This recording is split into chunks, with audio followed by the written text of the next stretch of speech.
John Fredericks, America's Godzilla of Truth. He's popular and proficient in picking politics with prophetic precision. And now J. Fred's picking sports. Are y'all ready for this?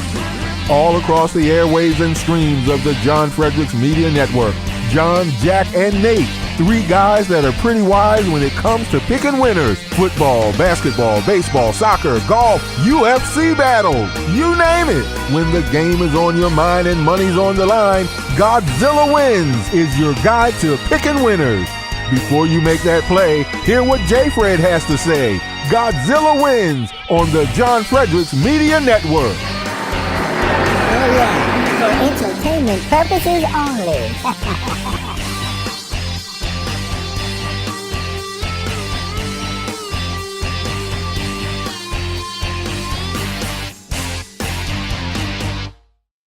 Everyone, and welcome to another edition of Godzilla Wins Saturday Pick Show on this lovely Saturday morning here, January 4th, January 6th, 2023.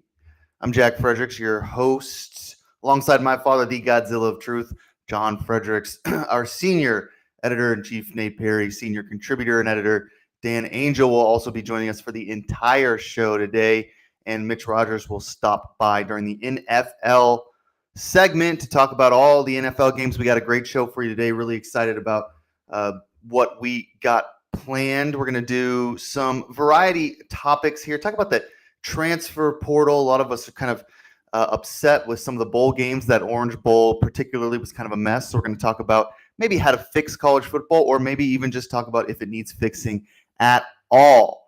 We'll cover the College Football National Championship. Two amazing college football games played last week. The Michigan-Alabama game going down to the wire, last play there, and the last play going down to the wire, Washington-Texas as well. So super excited to talk about the National Championship. Should be an exciting game. Really pumped to see that on Monday. We'll also do some college hoops picks, and at the top of the hour, that's 9 a.m. Eastern time, NFL Week 18, last week of the season. We got your spreads for every single game. There's no Thursday game, so we're running through it like you wouldn't believe. Every single game. A lot of these games matter. Big playoff potential for a lot of these teams. What's wrong with the Eagles? Can the Bills play upset? Are the Ravens the best team in the NFL? Side note, they are.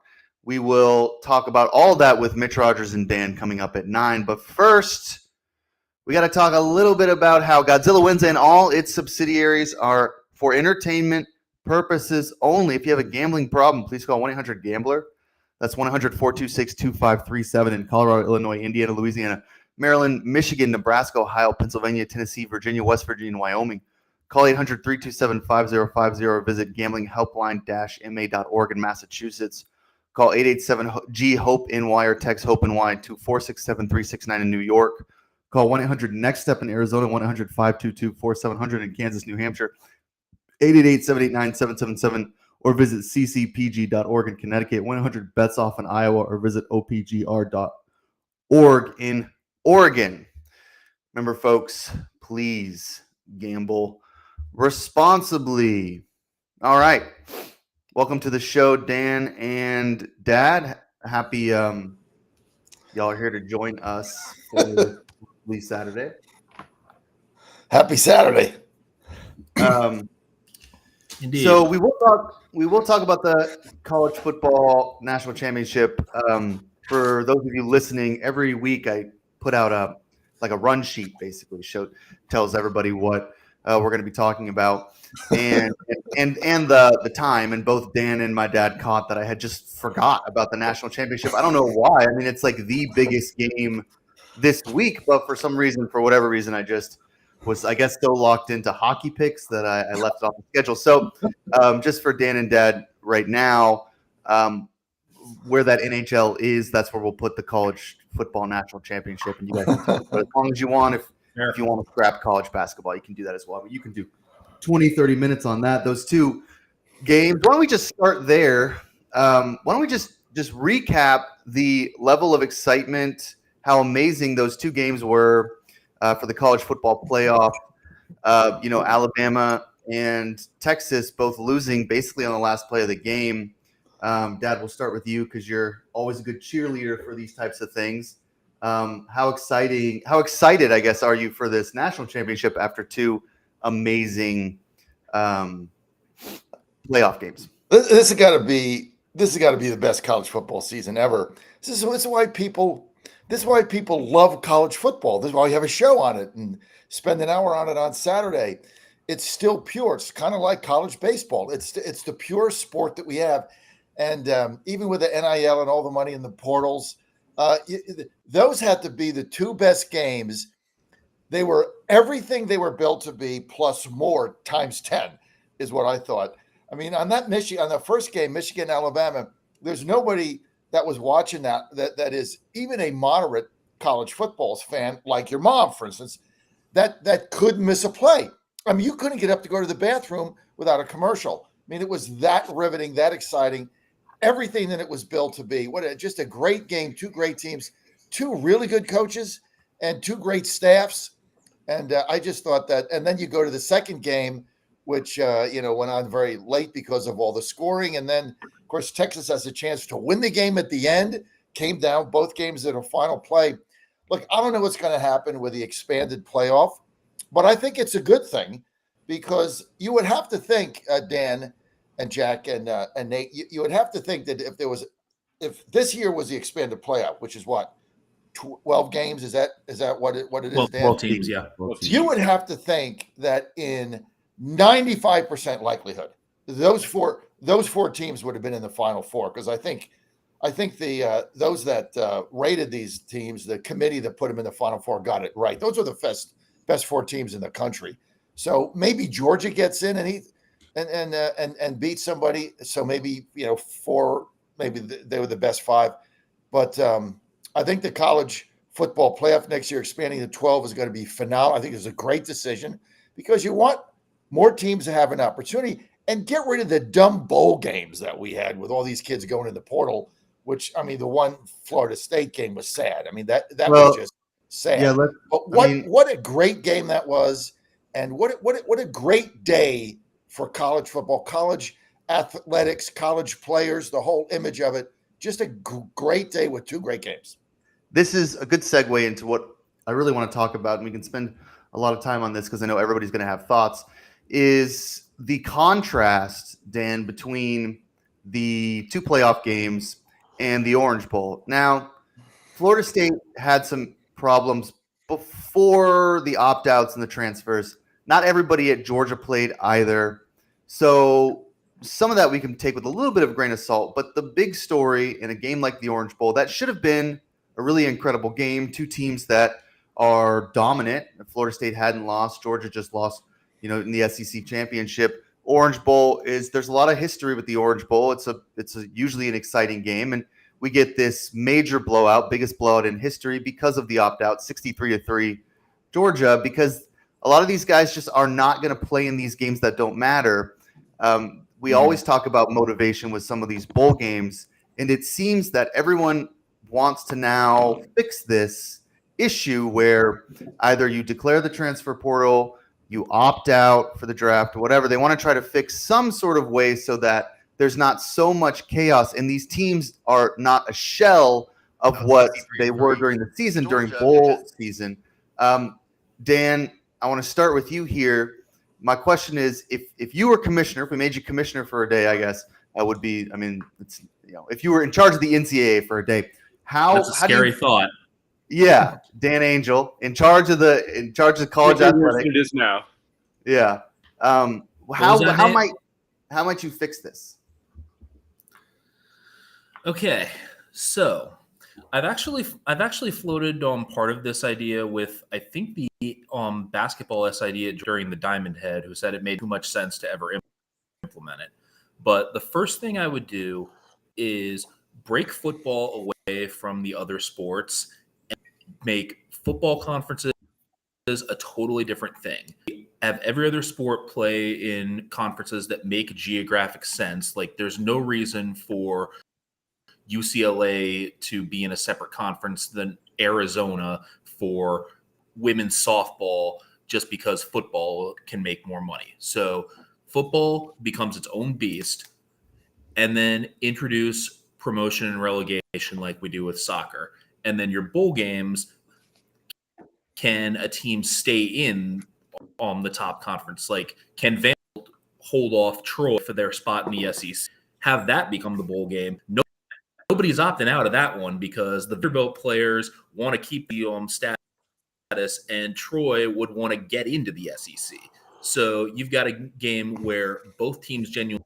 I'm stealing that idea from the Bundesliga, which is where my Union Berlin side plays.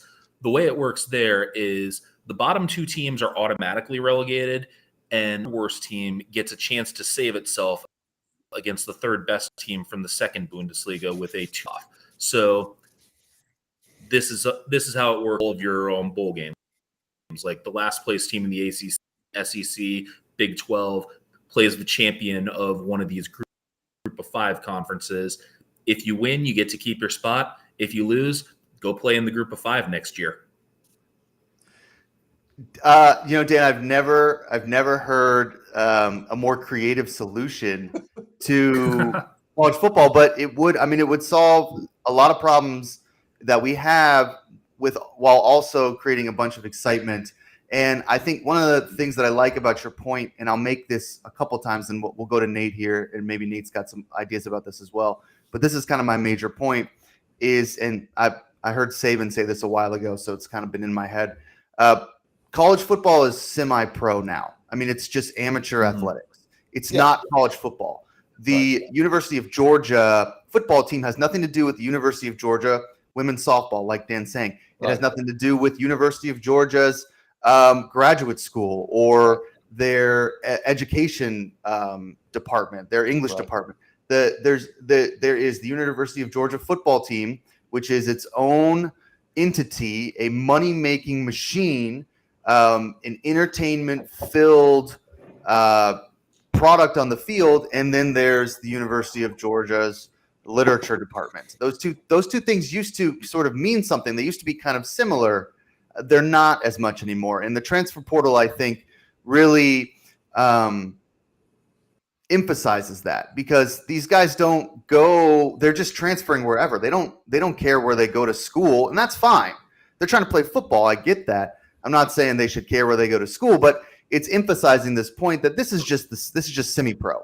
And if you're going to do that, why not think of some creative solutions that look more like professional athletics and other sports? Stop trying to hold on to the tradition of college football, like, UCLA and Notre Dame always play, or USC and Notre Dame always play. I don't agree with that. I think you guys are way overthinking this. I mean, very creative. You solve it by putting a freeze on the transfer portal until July 18th. Done. I mean, it's July 18th. One move. That's a random date. I'm sorry. January. Okay, it's 7 a.m.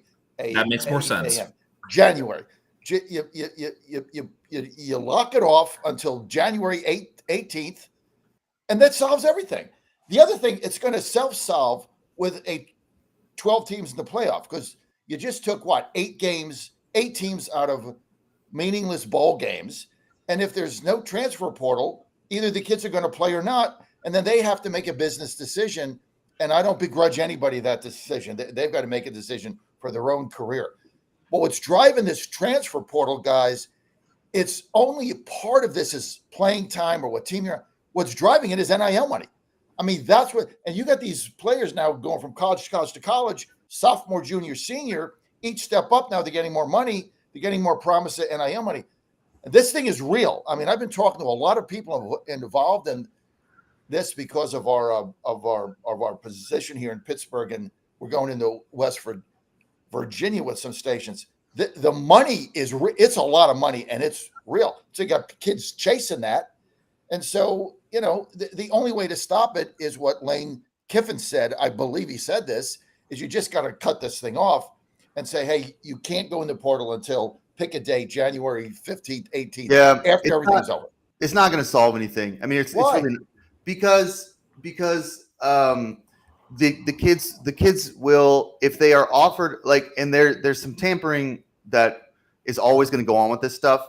If I don't care what you're playing for, like if you're in the college football playoff and you're the 11th seed and and you're the best player on the 11th seed, whatever, Liberty.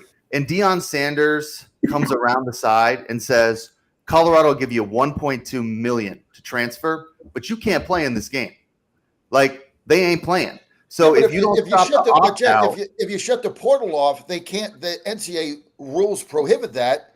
I mean, he would get sanctioned. you act like the NCAA like coaches don't break NCAA rules. They do that all day long. It's all they do. And then like every once in a while, someone gets caught, and the NCAA is like, "Oh my God! Like I can't believe they broke the rules. They don't get any scholarships." These guys back channel all day long with these players. That's real. That happens. The NIL thing is a good step in the right direction because what it has done is acknowledge that this money was always there.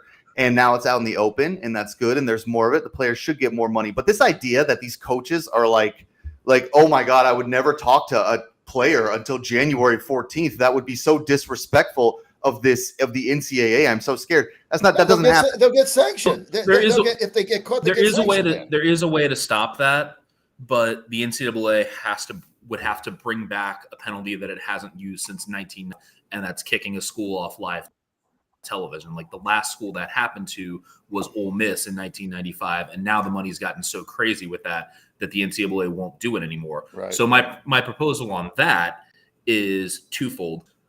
Along with closing the portal, as John said, ban coaches from another school until the portal opens up again in January. Like if you're taking a job at a bigger school, you should not be doing that while the bowls are happening. You can wait until January. The other part of that is if a coach does something nefarious like that, contacts a player at another school, hit them with a 1-year show, and the penalty, your TV revenue for that year goes to all of your opponents. Can't kick a school off live TV anymore because of how crazy the money has gotten. So give the TV revenue to every conference opponent you play on your schedule. Yeah, and I mean that does bring in some important points about that TV money, and the NCAA is basically kind of a toothless organization at this point. I think, Nate, it's been toothless since the 80s. I mean, right? Jack, Yeah. the line back in 1988 from Jerry Tarkanian was the NCAA mad at Kentucky. They're going to give Cleveland State another 3 years of probation. Right. They don't care about catching the real cheaters. No, they don't. Nate, I want to bring you into this discussion. I mean, I guess one of my questions is like I don't think this is ever going to get fixed. I don't really think the NCAA is going to do much. I think the playoff helps some of the more high-profile bowl games, and that's about it. I think that, and this has been the case for a long time with the NCAA, which is they change rules and they adopt rules to fix specific issues, but they never really adopt a set of policies that sort of like holistically changes anything.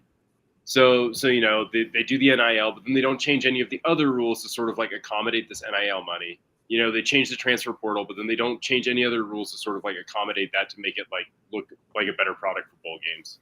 So what and that's always been the case with the NCAA because they just sort of run it in a way that looks sort of disorganized in a lot of ways. So I think the big thing is just shifting to the dates, like John said, I think is a big thing. And you're still gonna have kids that sit out, which was your sort of retort, Jack. And I think that really what this needs to be is like right now the NIL money is just Wild West money. It just comes. It comes whenever the kids want it. It comes whenever however the schools want to dole it out. And I think that in order to keep kids, or to keep, they're not even kids, to keep student athletes in school for these bowl games, there almost needs to be some sort of like NIL penalty if they just bounce before the bowl game. Like, you know, we're going to give you 1.2, but like a lot of that isn't vested until like the end of the season. Well, most of the colleges now have it where you can't get the money until you're actually in seasons. Because what was happening is kids were getting commitments, they were getting some of the money and then leaving and going to the portal before the season started. But the problem with sitting out of bowl games is you really can't mandate that, Nate, because if I think I got a shot to go in the NFL draft and I sit down with my parents and they're like, hey, you know, dude, you can get hurt and then you're out. You're looking at millions of dollars here if you go in the second, third, fourth round or whatever it is. you're looking at a career. Why would you chance it? I mean, you really can't mandate that somebody playing a game that they don't think is in their best interest. I'm not But if saying you that can't they go in the mandated it. portal, I if think you can't go in the portal, but I agree. I think it was Dan or Nate that said about coaches leaving. That I agree with that 100% because coaches leave, and what happens? They take their staff, and there was a couple teams this happened to. They had no coaches, right? There was somebody was hiring high school coaches to coach their team. I think that was James Madison because the whole staff went, and then they take big players with them. That whole thing's just a mess. So I agree with that. I mean, everything should be on hold until the end of the season, and then you do what you want, right? Yeah, it's just not going to happen. I mean, it's a nice fix, I guess, but again, like the NCAA is not going to tell these coaches that have a ton of power, like you can't accept a job until January 16th. Yeah. Like that doesn't even happen in the NFL. Like Right. that's what I mean. Right. This is semi-pro. This is That's not professional. true. That does the NFL. Yeah, Like, I mean, the NFL. If a coach makes the playoffs, then other teams can't even talk to them until his team's eliminated. yeah. Sometimes they can request to interview a coach. Request, Yeah, they but then the can team, request then the permission, team can but deny the it. coach can't have an interview. Yeah, but that's what I mean. Like, I guess my larger point is like in the NFL, right? You have an organization, and so the Titans they have a contract like these schools do with their coaching staffs and with players, and they can make decisions that make sense for both the player and the coach and the organization, and they can rely on the strength of the contract. There's the NFL. I think there's less teams, there's less people involved. So it's there's a little bit more. There's some tradition and like, oh hey, like we'd like to interview your offensive coordinator. Will you let us do that? Okay, yeah, but don't hire him until this date or whatever. And I just think college football needs to adopt some of these professional practices. And I really think that we basically need to get to the point where it's like the athletic directors aren't even really part of the school. Like this in college football, the University of Georgia owns the rights to the University of Georgia football team, but just run the organization like an NFL team or like a Major League Baseball team. Have it completely separate. Do like in the NIL thing is tough too because you're basically going to need the Senate. I mean, you're going to need Congress to step in and make laws about how that money can be spent and what the contracts can look like. And I'm not sure Congress really wants to get involved in that either. I think for now, Congress like, can't hey, agree let on the kids hot have the dog money. toppings. Right. Yeah. So, I mean, that would be difficult too. But I guess that's just kind of what I mean is I think that we're getting into the point where this is a paradigm shifting part of college football, and we need to just look at it not like college basketball or college baseball. It's not really a part of the school anymore. These guys, but you wouldn't be in favor of relaxing academic standards, right? I mean, the purpose of going to college is to get a college degree. That's the purpose of it. No, I don't. I mean, I think you guys can quote me on this. I'll be dead before it happens.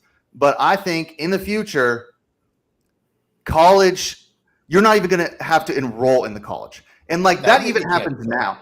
I'm telling you, look, that's where it's going to go. Like you can like roll your eyes and throw up your hands, but like where this is going, a lot of these kids enroll in like one class. Like they'll transfer, they've got their degree. No, that's yes, it is true. Matt Leinart did that in USC 25 years ago. He took a dancing class his last year and they won a national championship. Don't tell me it doesn't happen because it does. 20. Yeah, it was 20 because he got all his credits done, not because you didn't have enough credits, right? I mean, you got to have I know kids try to get into college that can't get into the college they want because they don't have the academic standards to even get in. Like you don't know football players. You know baseball players. I'm not talking about baseball. I'm talking about football. It's going to be different. Like it is a different beast. It makes too much money. Anyway, we did 25 minutes on this and we didn't do an ad. So Dad, we need to talk about DraftKings. Go ahead and tell us a little bit about DraftKings. Pay for this, dude. Yeah, we gotta do like we should just take a break. Like just go to your regular advertisers on the radio. We're gonna have to do a couple ads quickly. So go ahead and do DraftKings. We could probably do that. I'll have some time to get with Michael next week on that. It might make it a little bit easier. But if you got this college football playing coming up on Monday, you got big games on Sunday. You got the Miami Buffalo game. if there was ever a time to have some fun with DraftKings, it is right now. And the thing I love about DraftKings, it's so easy to do. They got the best app in the world for sports betting. And so if you're in a state where they're legal, just go to DraftKings.com, download their free DraftKings app, put in $5, come on, man, $5, and put in promo code Godzilla. That's us, promo code Godzilla. You're going to get $200 in free bets instantly. Instantly, you don't even have to make the bet. Well, you have to put the $5 in, bet any team, anything, $5. You're going to get 200 back in free bets instantly.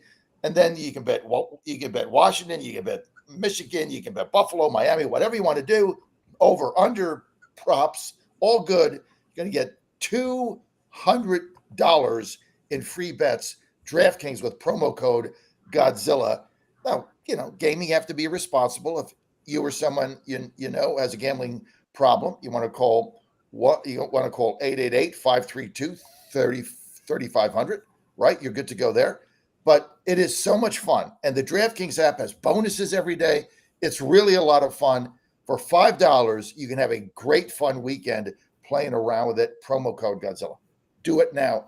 Thank me later when you're taking money out. It's a good thing. Yeah, that's when you got to thank him. We'll talk about Beard Vet in a minute.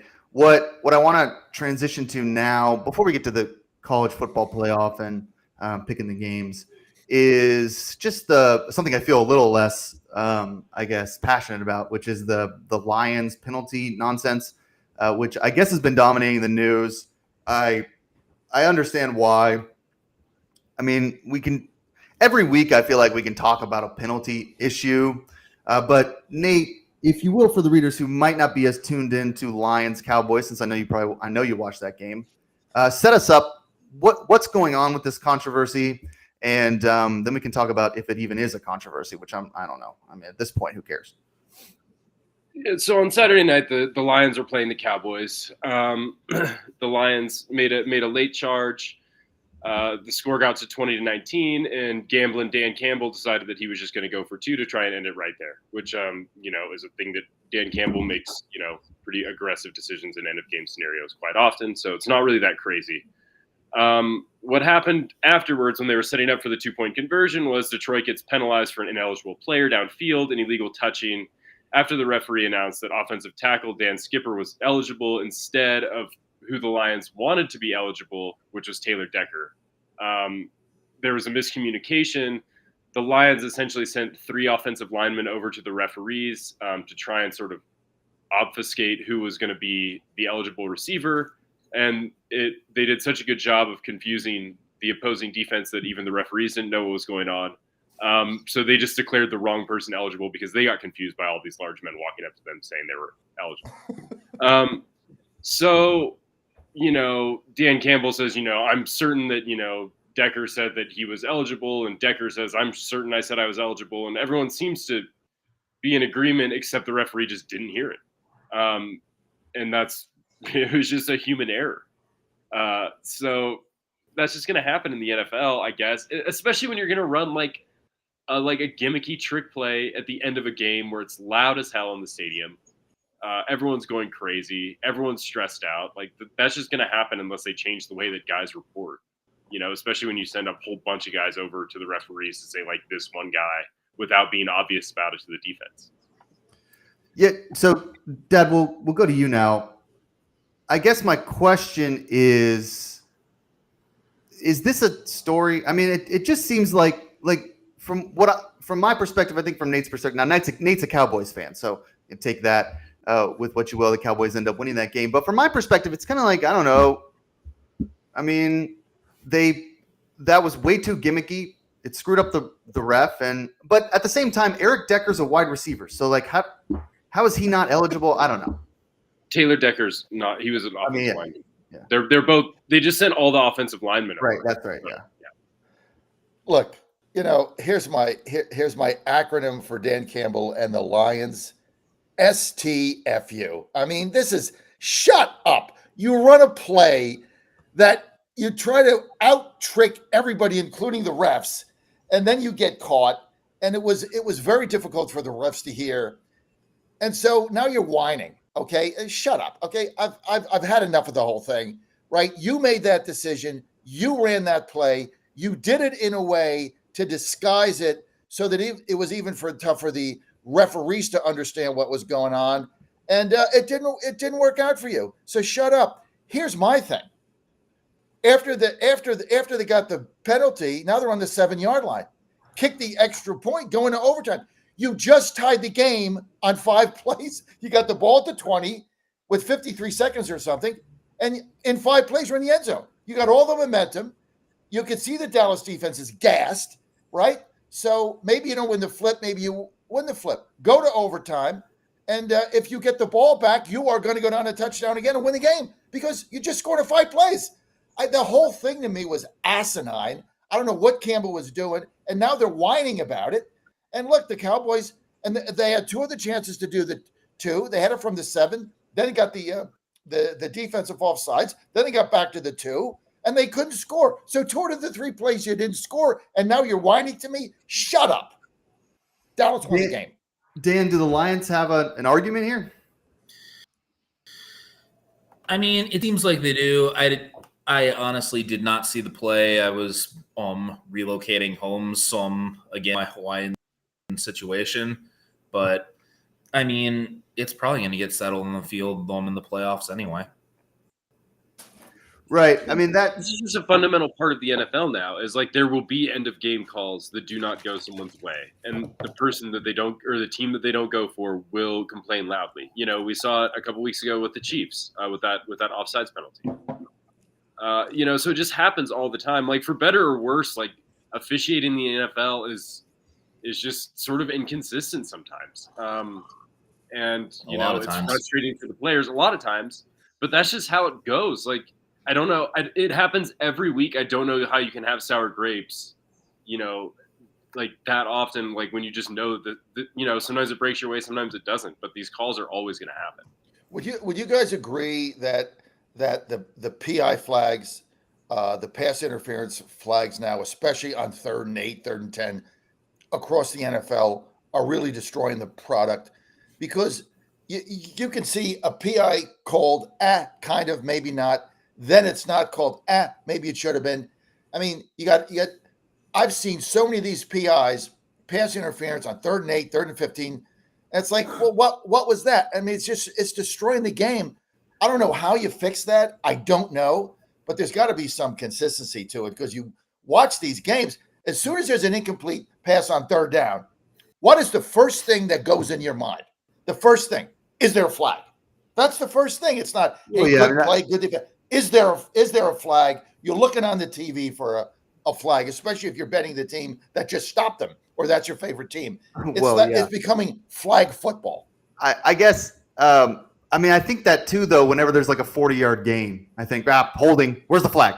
So I mean, I think that's just part of it. With the penalties, I always think, like, if you watch clips of football from like the NFL from like the 80s or the 70s, where it's just total chaos. Like the ball goes up in the air and everybody just starts spearing everyone, and everybody's taking the head off, and the quarterback's helmet's like 40 yards downfield because he threw the ball, watched it, and then someone came up from behind him and like hit him. I kind of think overall flags, the penalties, however you want to, the over penalization has cleaned up the game and made it at least a more finessed product. I don't know if it's a better product, but it's definitely more finessed. I mean, it's just the way it is, right? Like last year we had all those roughing the passer calls that ended games. I mean, the Falcons had a couple of those. Some other teams where it's like the last play of the game, or it's a huge 3rd down, and like Brady gets, someone sneezes on Brady and they call pass interference because he's like 60 years old. Or roughing the passer. So I mean, Nate's right. Like it does happen. And then to Dan's point, like both these teams are going to playoffs, and they could be in the NFC Championship unless they meet sooner. This will probably be settled on the field, and I think it's going to be sooner. I think they play in the divisional round. Yeah, I haven't had a chance to look at what the playoff bracket would look like, but I think story. I think right now Dallas would be the 2 and Detroit would be the 3. Yeah. So who's the 1? San Francisco?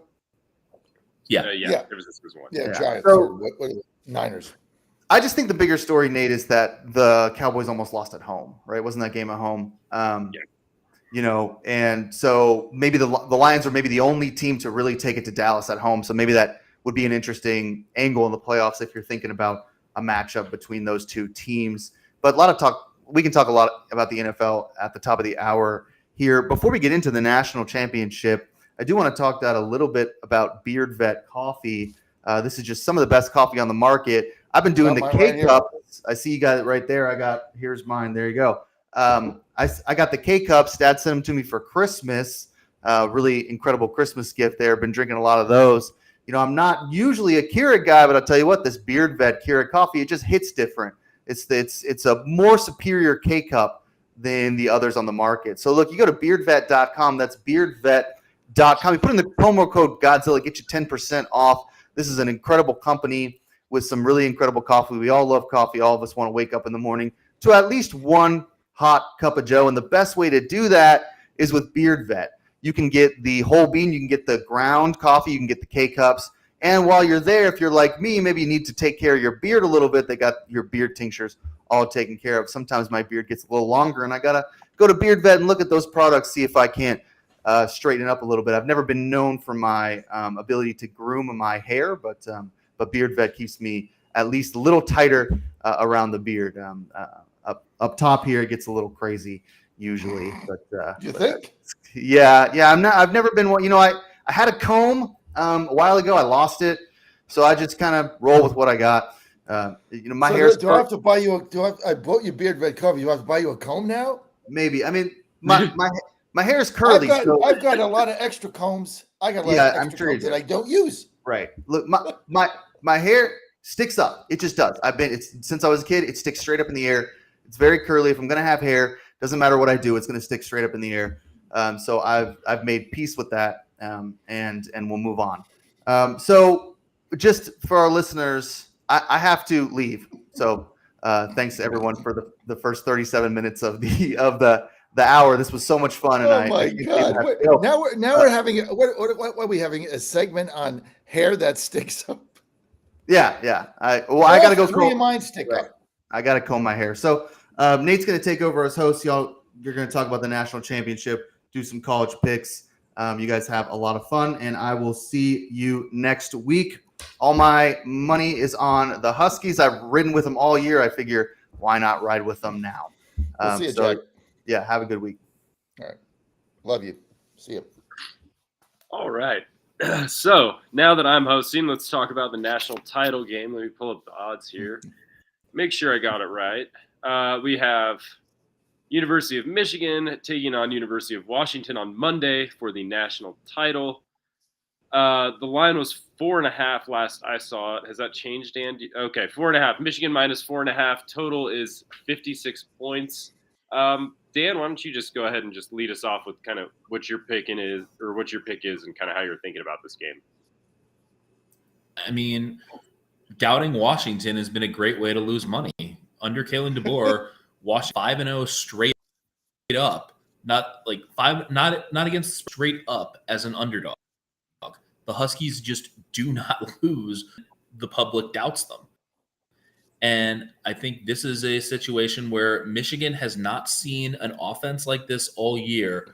The Wolverines were able to control Alabama because they got to Jalen Milroe 6 times, but the line in the nation. And the Huskies just do not let to Michael Penix.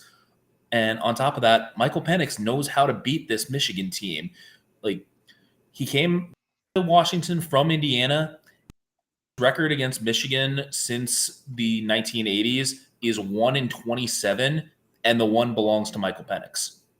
So he's not going to be intimidated by this Michigan defense. I really like him plus the 4.5. I think the Huskies might win outright.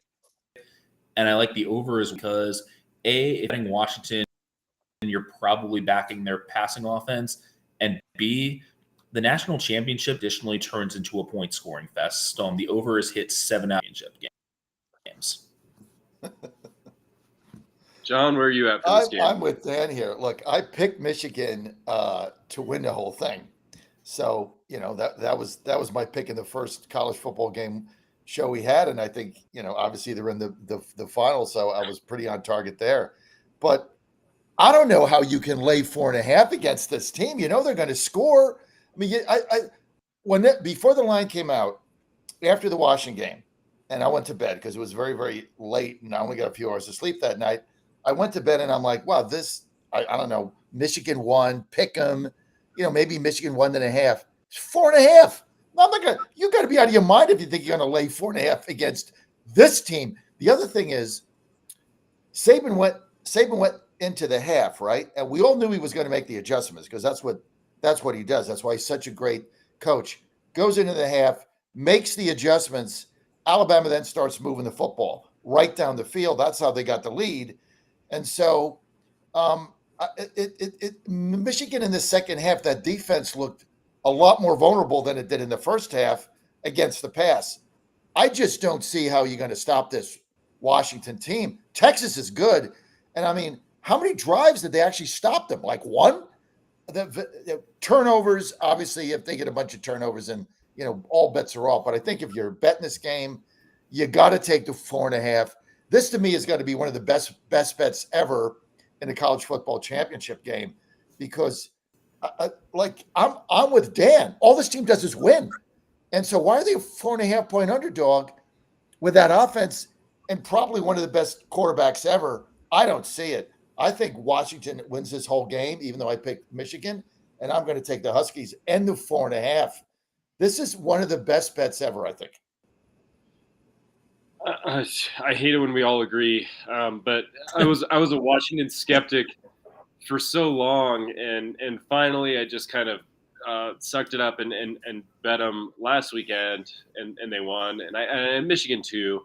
But I just walked away from those games thinking, Washington, it's hard to quantify. I mean, the offense is great, the defense isn't awesome, but they just find ways to win, and they just find ways to hang around there. And we talked about it when we were previewing the semifinal games. The Washington just sort of is always there, and they win a lot of close games, and they just seem to have a lot of poise. And I can't justify laying 4.5 of the Michigan team that still feels a little bit wobbly to me sometimes, even though they beat Alabama. I love the way you put that.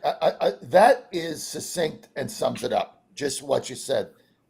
Didn't they look wobbly in that second half? I mean, didn't you feel like Alabama came out, they figured things out in that you got to remember they got that long halftime. They figured things out, and then it was like Alabama's actually going to win this game. What happened to the Michigan defense? And the quarterback for Alabama just started dicing them up. I'm like, wow, maybe they aren't that good.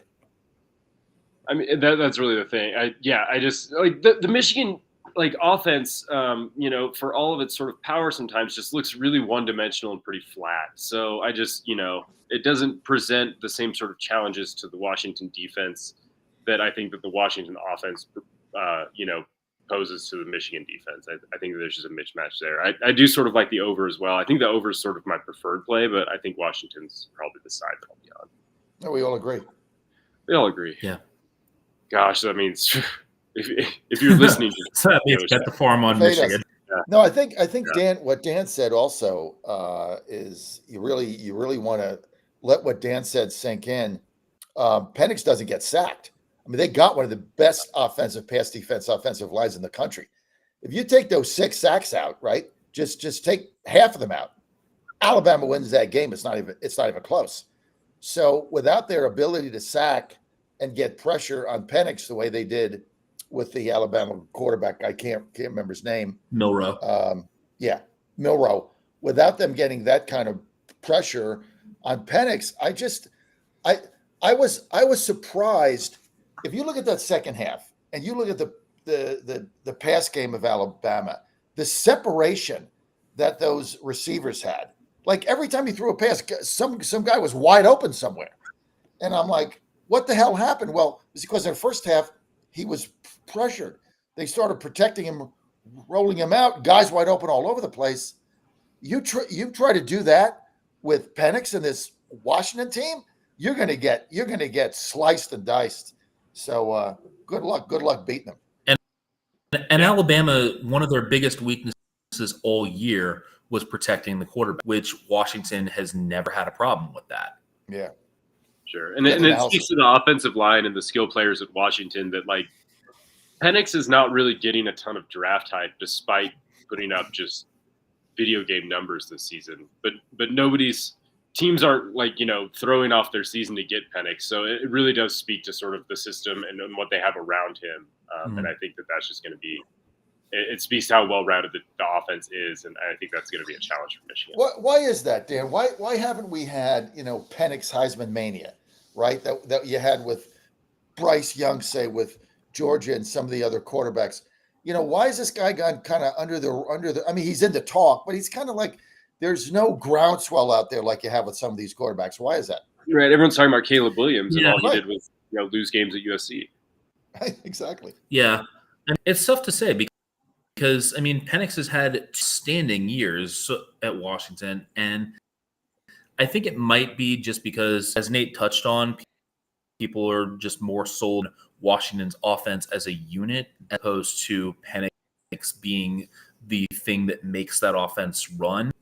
And I think there is something to that. Like, I think Penix is a very good player, don't get me wrong, but I think the way that Washington's offense is set, like there are a few quarterbacks that have some really strong numbers in that offense, because when you get that kind of time to throw, when you can make those reads, success. And Penix has done a great job with his opportunities, but I think people are also reading more into Washington's offense as a unit as opposed to just one player being responsible.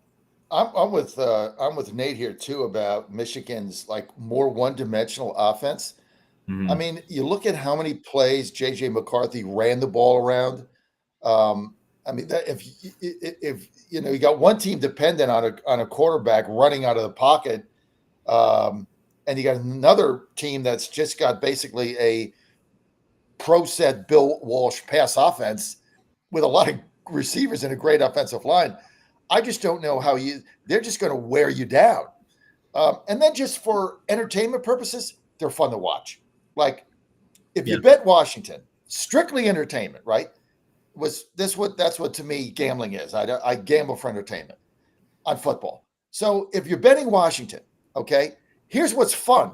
You get to watch the team you bet move the football down the field, pass it all over the place, big offensive line, guys wide open. It's fun.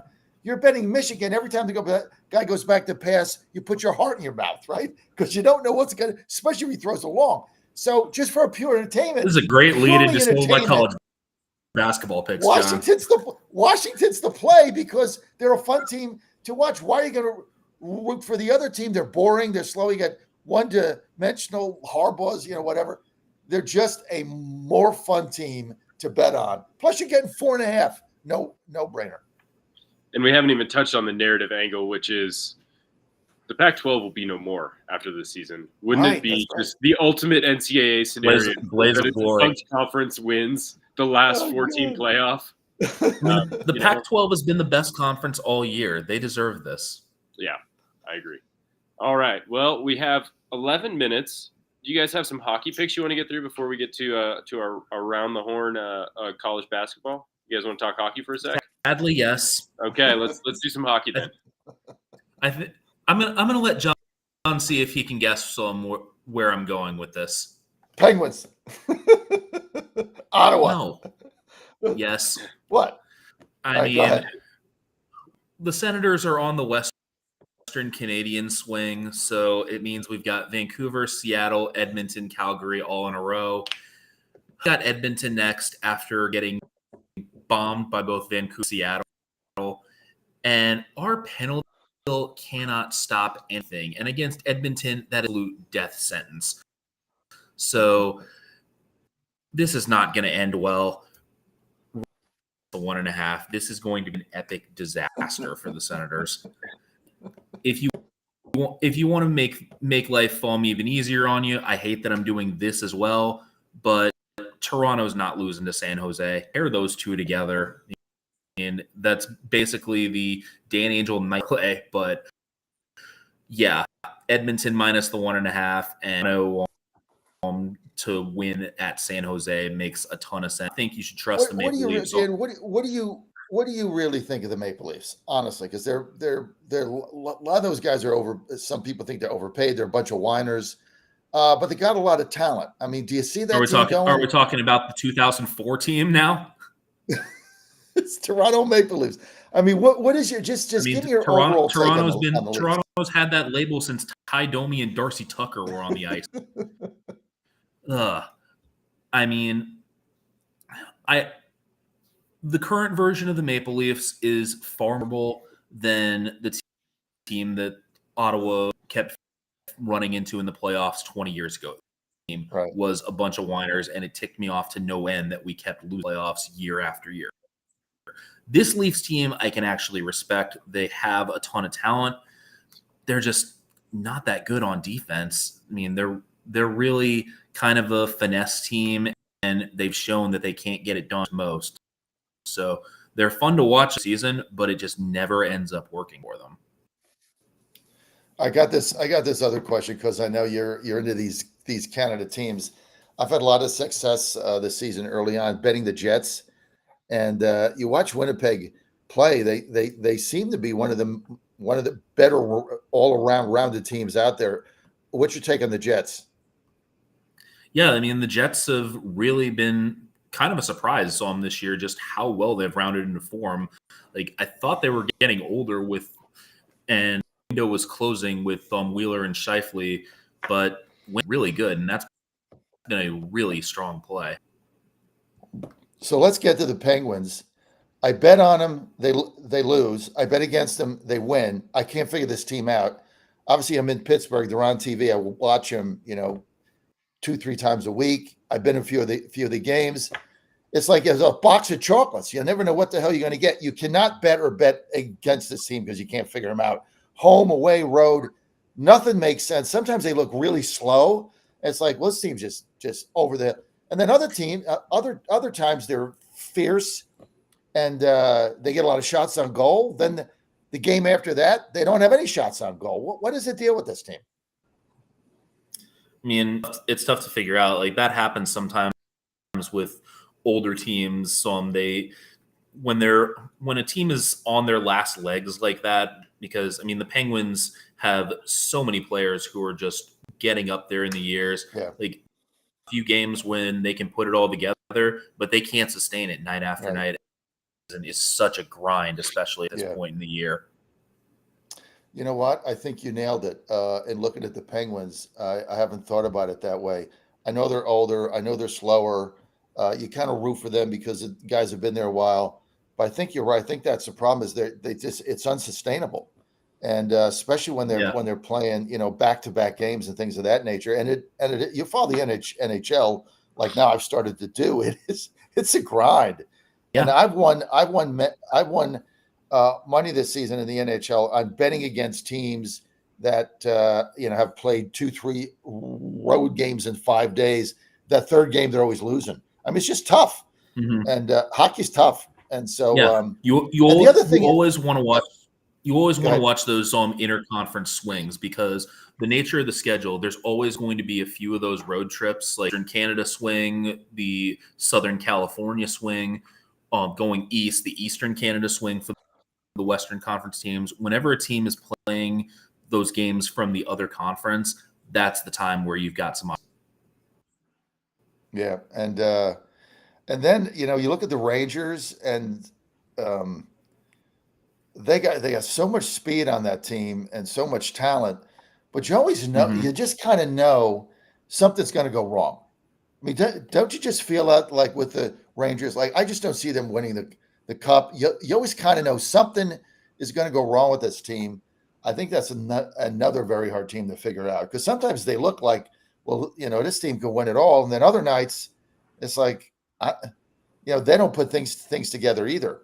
So if I had to pick a team to go all the way right now, it would be Winnipeg. I think they're the most balanced team all around. So I like the Jets. I put a bet on them to win the Stanley Cup. I think that they're going to be the team to beat. And I guess Boston nice will get value play. eliminated again in the first round. 23-8. Boston will find a way to screw it up. Right. I think. I mean, Vegas is probably also a really solid play. I mean, Yeah. it's hard to repeat, but Vegas is certainly so talented and just they've never known anything really.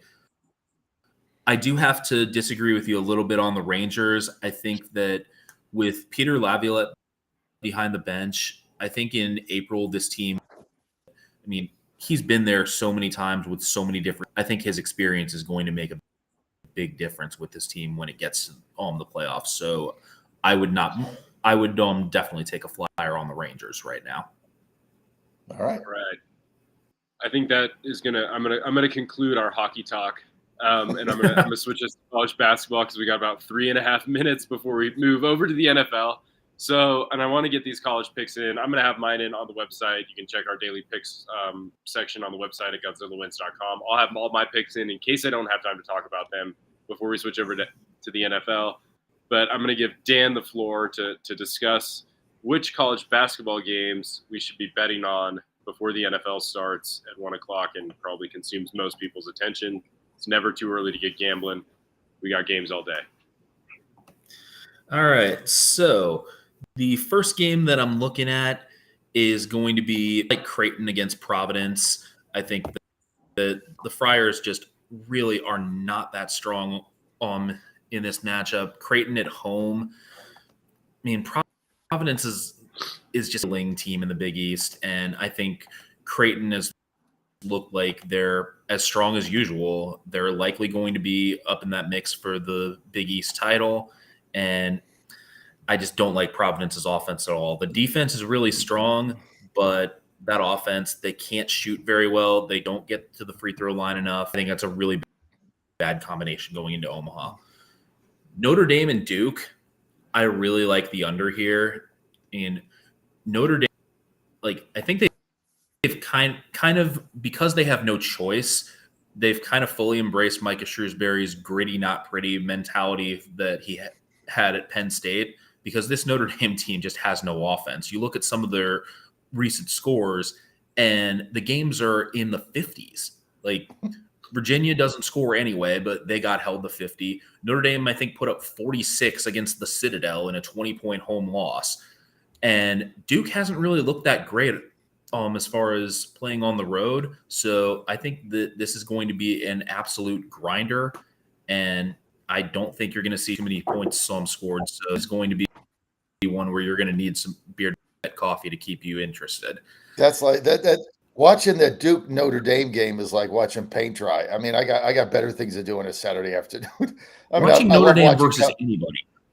Okay, well, John, if you're looking for some excitement, then let's go with Jacksonville and Stetson to play the over, because Jacksonville has been playing all year away from home. This Dolphins team are near as good as the teams that I've been cashing in on the last 2 years. They're still a decent team, but they defense anywhere near as well as they have the last 2 years, and they've gone over, I think, all but one of their road games this year. So going down to stinking over is in the cards here. Got it, John. You want to give us some quick picks? Yeah, well, I've only got I got 45 seconds, so I'll give you two picks. I'm going to be at Stetson. West Virginia baseball opens against the Hatters in mid-February, so Ann and I are going to be there for the weekend. Nice campus. DePaul, Georgetown -6.5. I'm going with Georgetown. DePaul absolutely stinks. They play anybody in that conference, they're getting blown out. This is a really bad basketball team, so I like Georgetown -6.5. And Rutgers at Iowa College. I'm going to take Rutgers in 7. Another team that doesn't score, but I'm going to take Rutgers. I can't bet Iowa College basketball, so I'm going to bet at noon Rutgers +7. Laugh my ass off. All right, and that's why can't you bet Iowa basketball? That's the first hour of our show. Don't touch that dial. We're going to do a quick reset, and we are going to be back. Dan Angel is going to stay with us, I believe, for the NFL, and we're going to be joined by Mitch Rogers as well. We will see you shortly.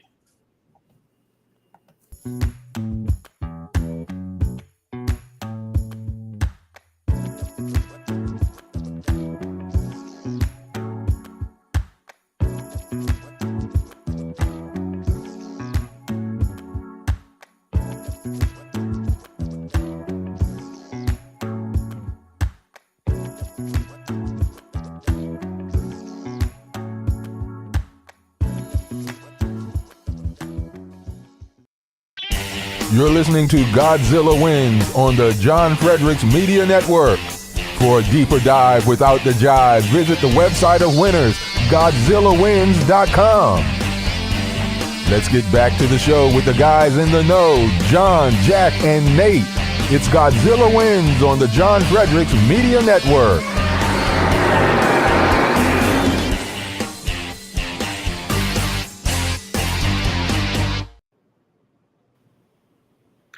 Welcome to another edition of Godzilla Wins. This is episode 75. I'm joined by Godzilla Wins, Bon Vivant, Renaissance Man, Dan Angel, joining us for the second hour.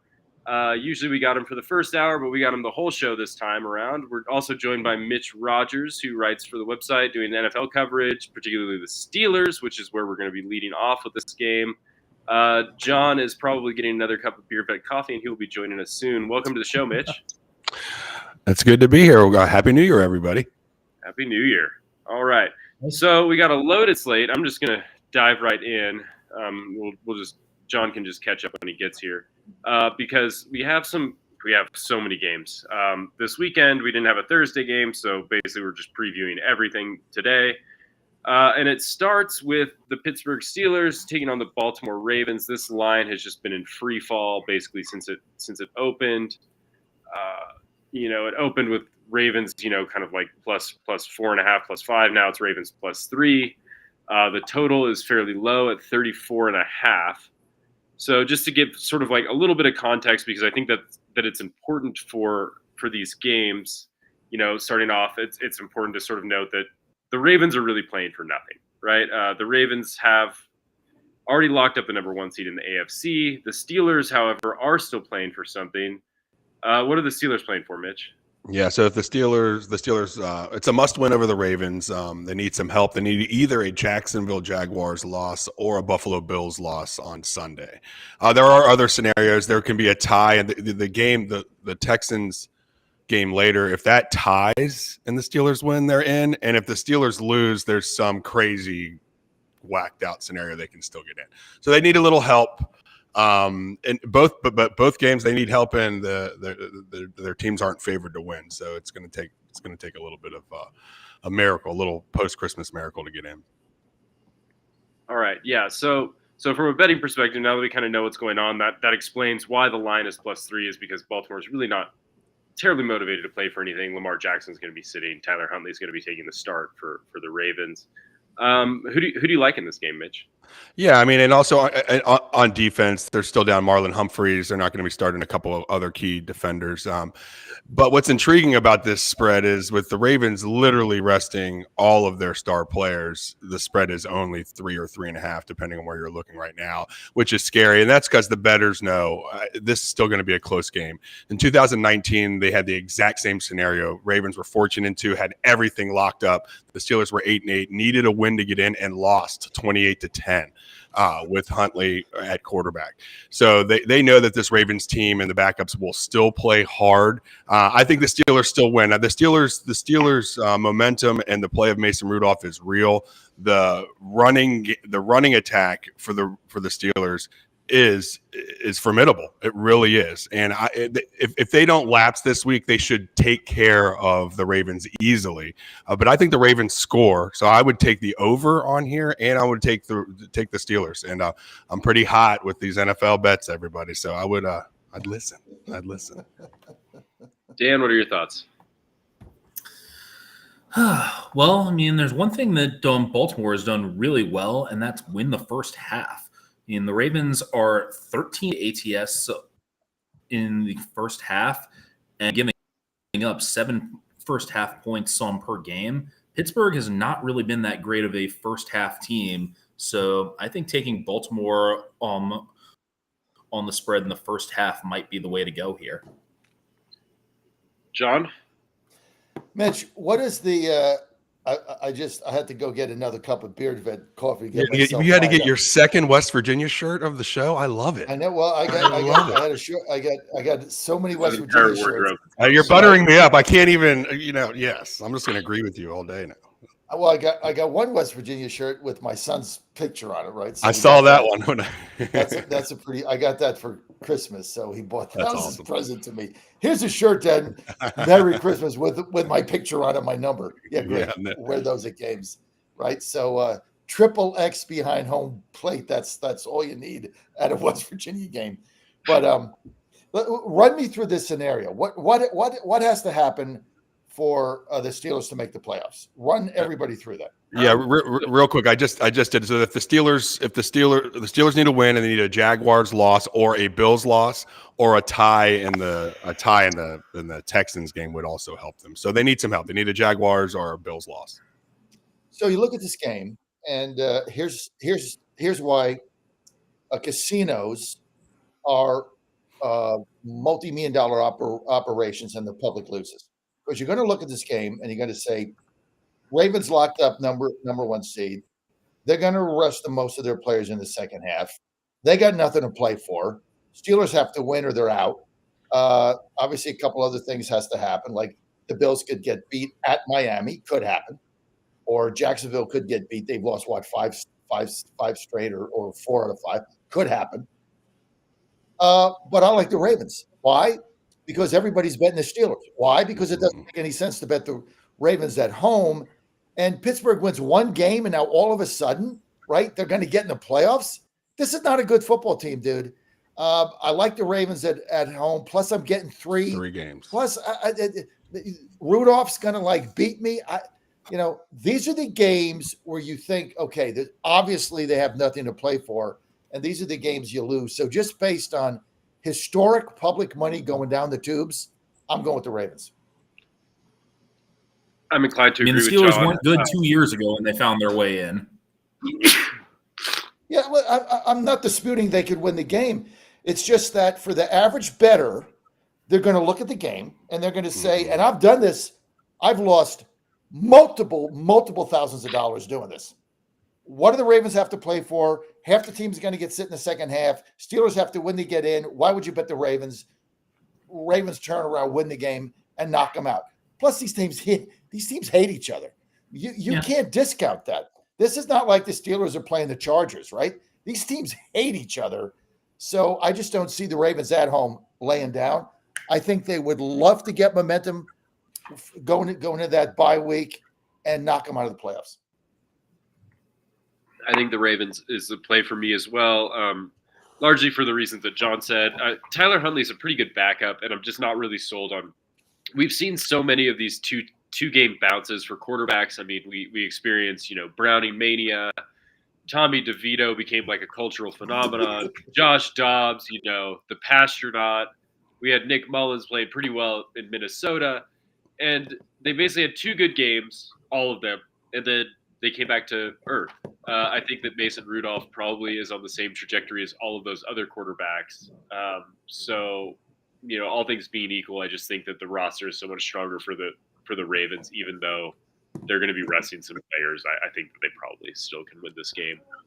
I think one key that I didn't mention too is Minkah Fitzpatrick and Landon Roberts are both back for the Steelers. So the Mason Rudolph, I agree with you. He'll probably regress, but they have the classic team that could make a run in January mode going with the running game, and the defense is getting healthy. And so if they just don't lay an egg, they'll win this easily. But like John said, January. Yeah. Okay. I appreciate, Mitch. I appreciate your undaunted enthusiasm for your 8-8 football team. That's 9-7 football team. First of all, whatever they are, 9-8. And those 2 running backs. That's the best running back duo in football. 1,700 yards, and they crushed Seattle last week, and they've crushed everyone the last half of the year. I love your passion. So, but I just don't see it. I mean, living here, John's used to me and Jack dumping on our teams. Exactly. So, and my team's going to be 5-12. So we're just low. Go. Who are we playing this week? Jacksonville. Go Jags. I want a better draft pick. No, we need you. I need Tennessee this week. Oh no, they're done. They're not going to win. They're going to get blown out. So you got to hope that Buffalo wins that game. Hey, by the way, just so I don't forget, 52% of the fans in Miami are Buffalo fans. some ticket company did an analysis, and 52% of the tickets in Hard Rock Stadium in Miami are That's crazy. Buffalo fans. I got a call on my radio show Friday morning. Somebody was flying out from Buffalo to go to business somewhere. He said he couldn't put 5 a.m. He said, I couldn't park my car. I had to go park off-site, miss my plane, reschedule it because the airport was mobbed with people flying to Miami on Friday morning. That's so crazy. you're gonna have more Buffalo fans in Dolphin Stadium. That Unbelievable. pretty much tracks with everything we know about Florida sports that we've talked about. Yeah, for sure. No doubt. Okay, so we got a lot of games. Let's not get too bogged down in the nitty gritty of travel logistics for people leaving Buffalo. Okay, so the other Saturday game, the Saturday evening game, the Ravens and Steelers is obviously Saturday afternoon. The evening game is going to be the Texans Colts. Also, huge implications for both of these teams. The Texans basically, if they win, they're in the playoffs. They can still win the divisions if the Jaguars lose. If they lose this game, they're out. The Colts is basically the same. If they win, they're in the playoffs. They can still win the division with the Jaguars loss, lose, and they're out of the playoffs. So both these teams are playing for their postseason life in this game. They're basically in the exact same scenario. They're going to be huge Titans fans on Sunday if they do win. So, John, you're the AFC South guy. This game probably pains you quite a bit, but I'm going to let you take the floor on this for a second. When you're 5-12, you just, I checked out of the Titans, weeks ago with the total disaster season on every level. Oh, by the way, we lead the NFL in fumbled punts. Another great statistic. Nice. My best bet of the week, Colts. I love Indianapolis at home here. This team has gone under the radar screen. Like, we played them 2 times. So I watched both games. I've seen them a couple of times. They have a really good defense. So do the Texans, no doubt. But Minshew finds a way to get it done.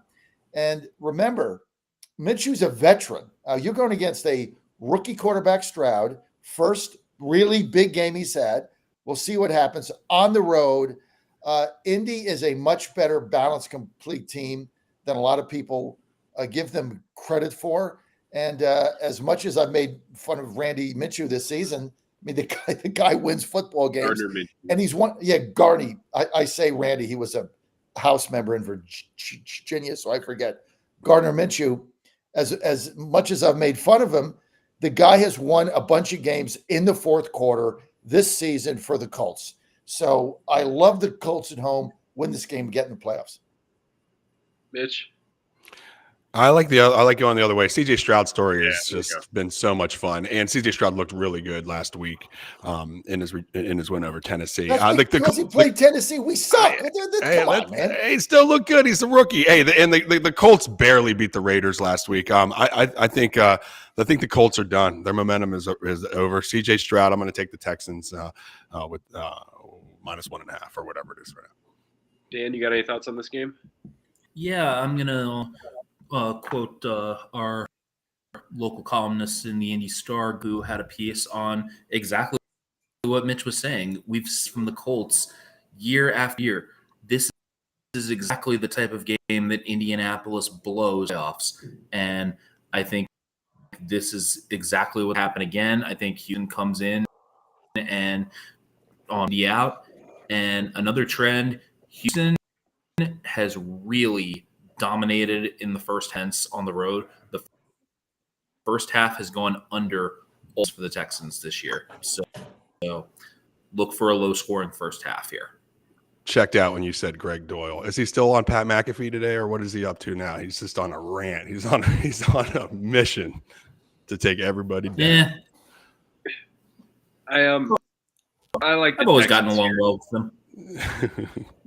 I like the Texans here. I've been banging the drum on the Texans since the beginning of the season. I have tons of AFC South futures that hinge on this game, so I'm not going to be adding any more bets, but I'll be rooting for the Texans and rooting against the Jaguars on Sunday.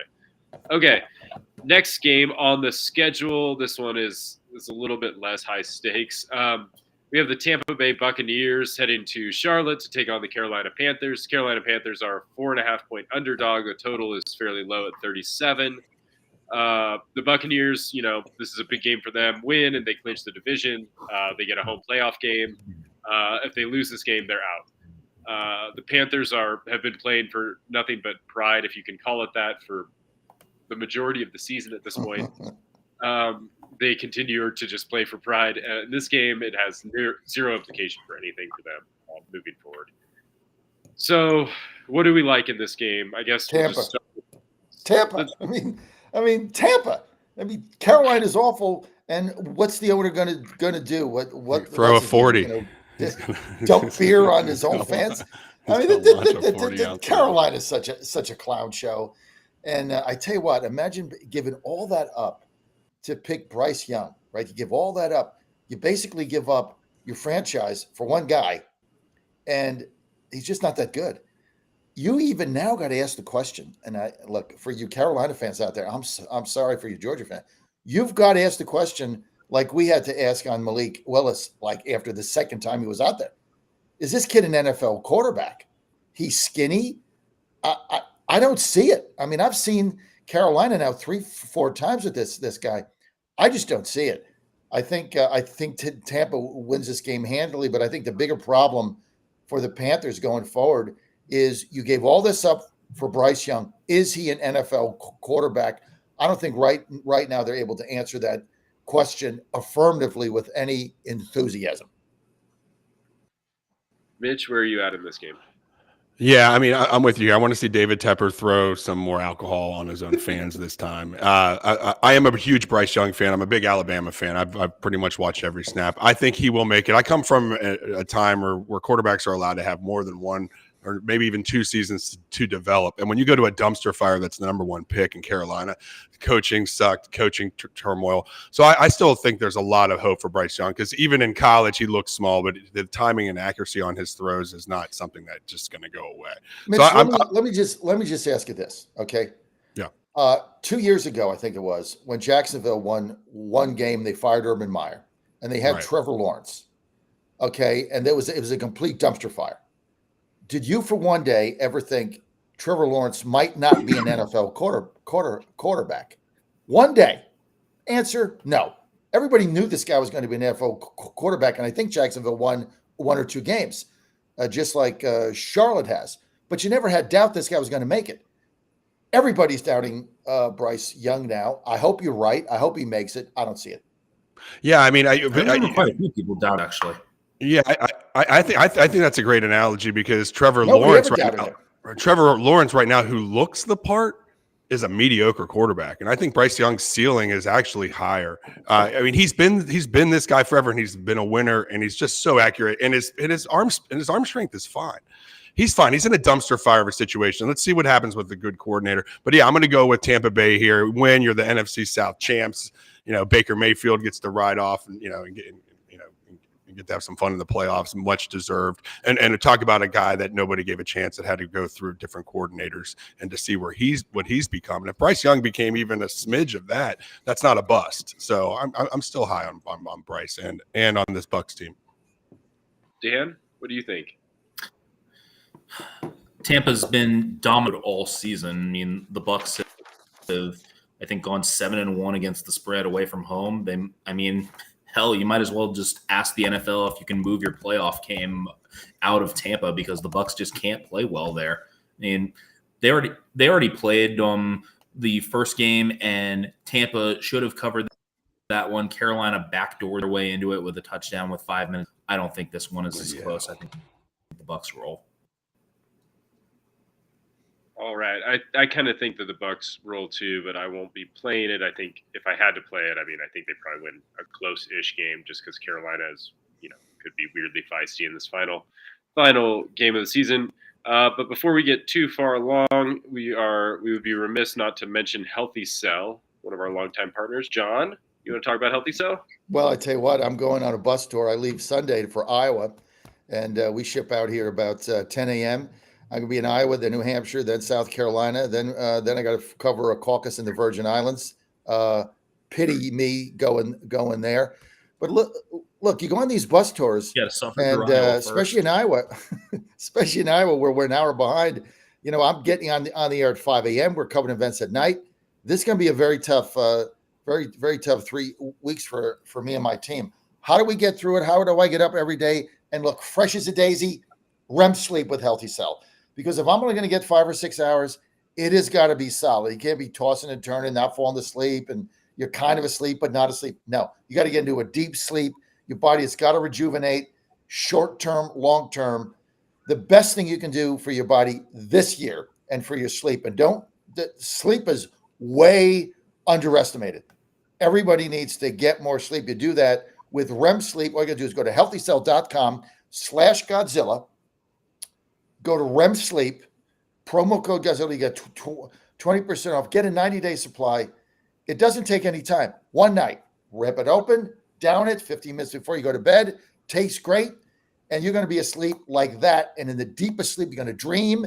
You're going to wake up refreshed. It's all natural. And I could not do the job if I didn't have that. I look back before I was taking it, and I would take melatonin and stuff. It didn't do crap. This stuff is the real deal. You need to get a good night's sleep.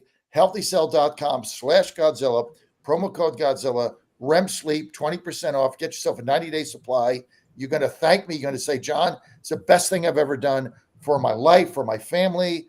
I got a whole bunch of my son's baseball kids on it, his teammates on it. They love it.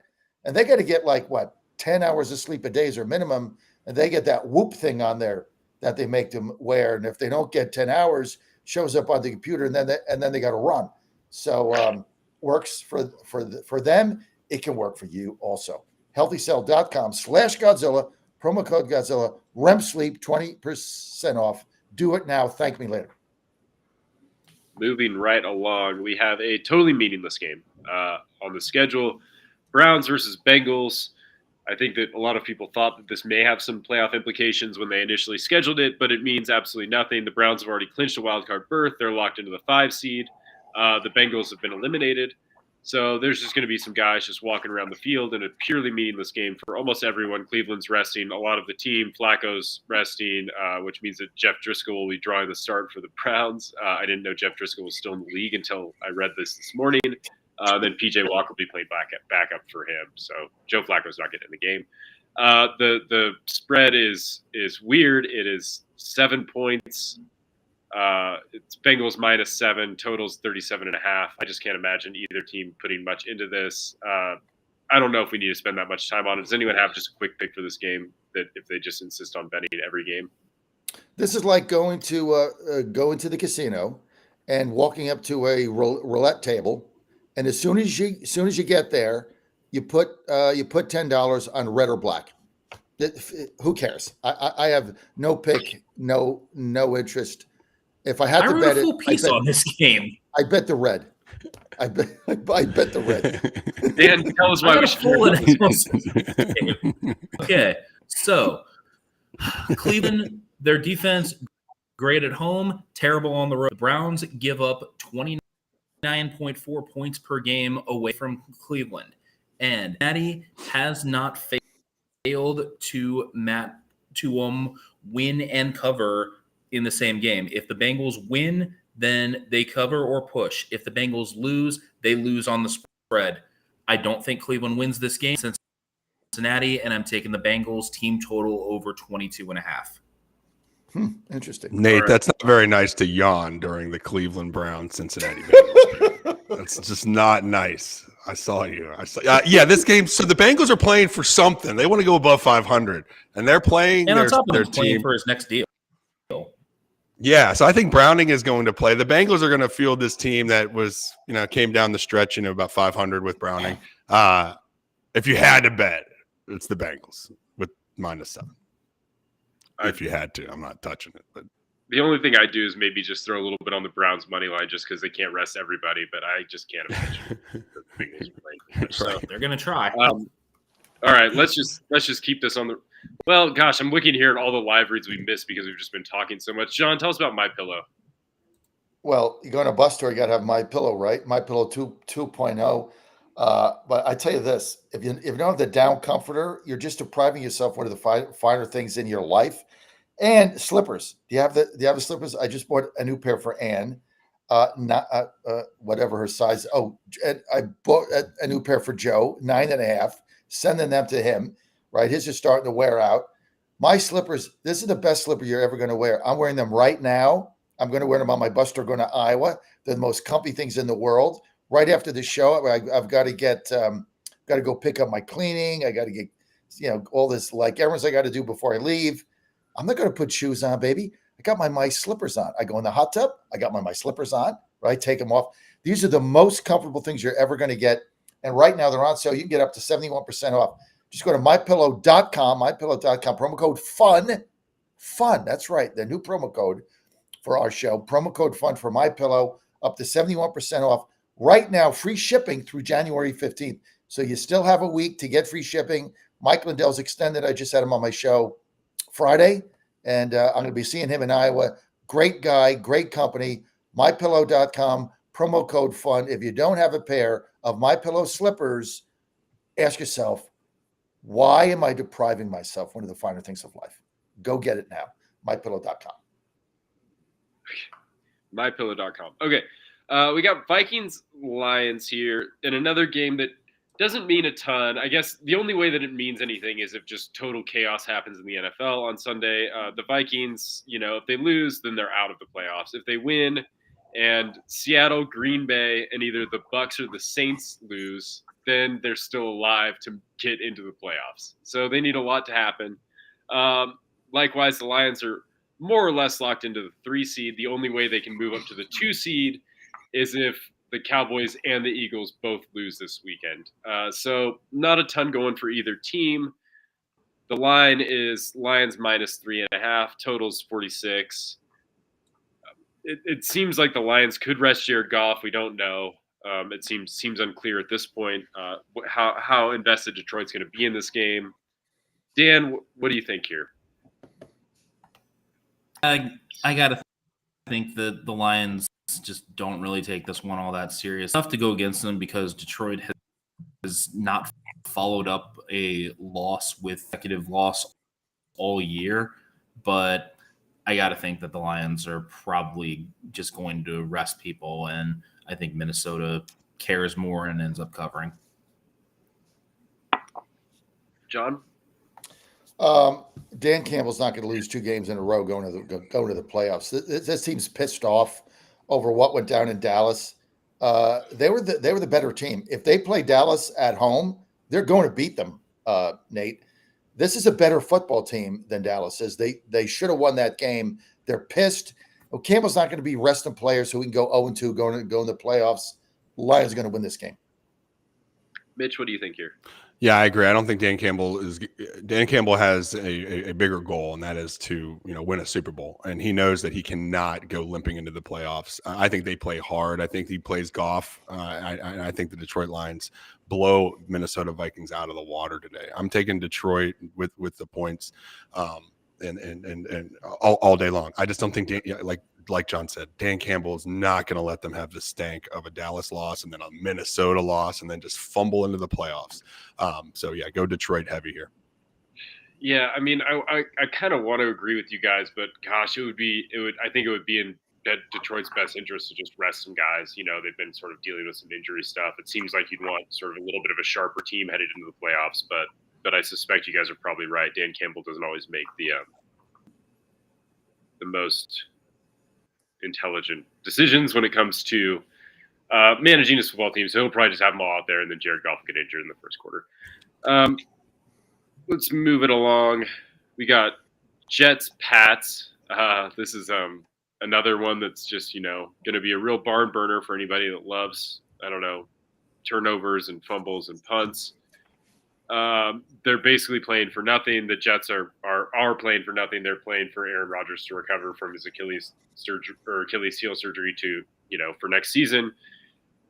The Pats, pretty much aren't playing for anything. I guess, if they lose, then they clinch a top 3 draft pick.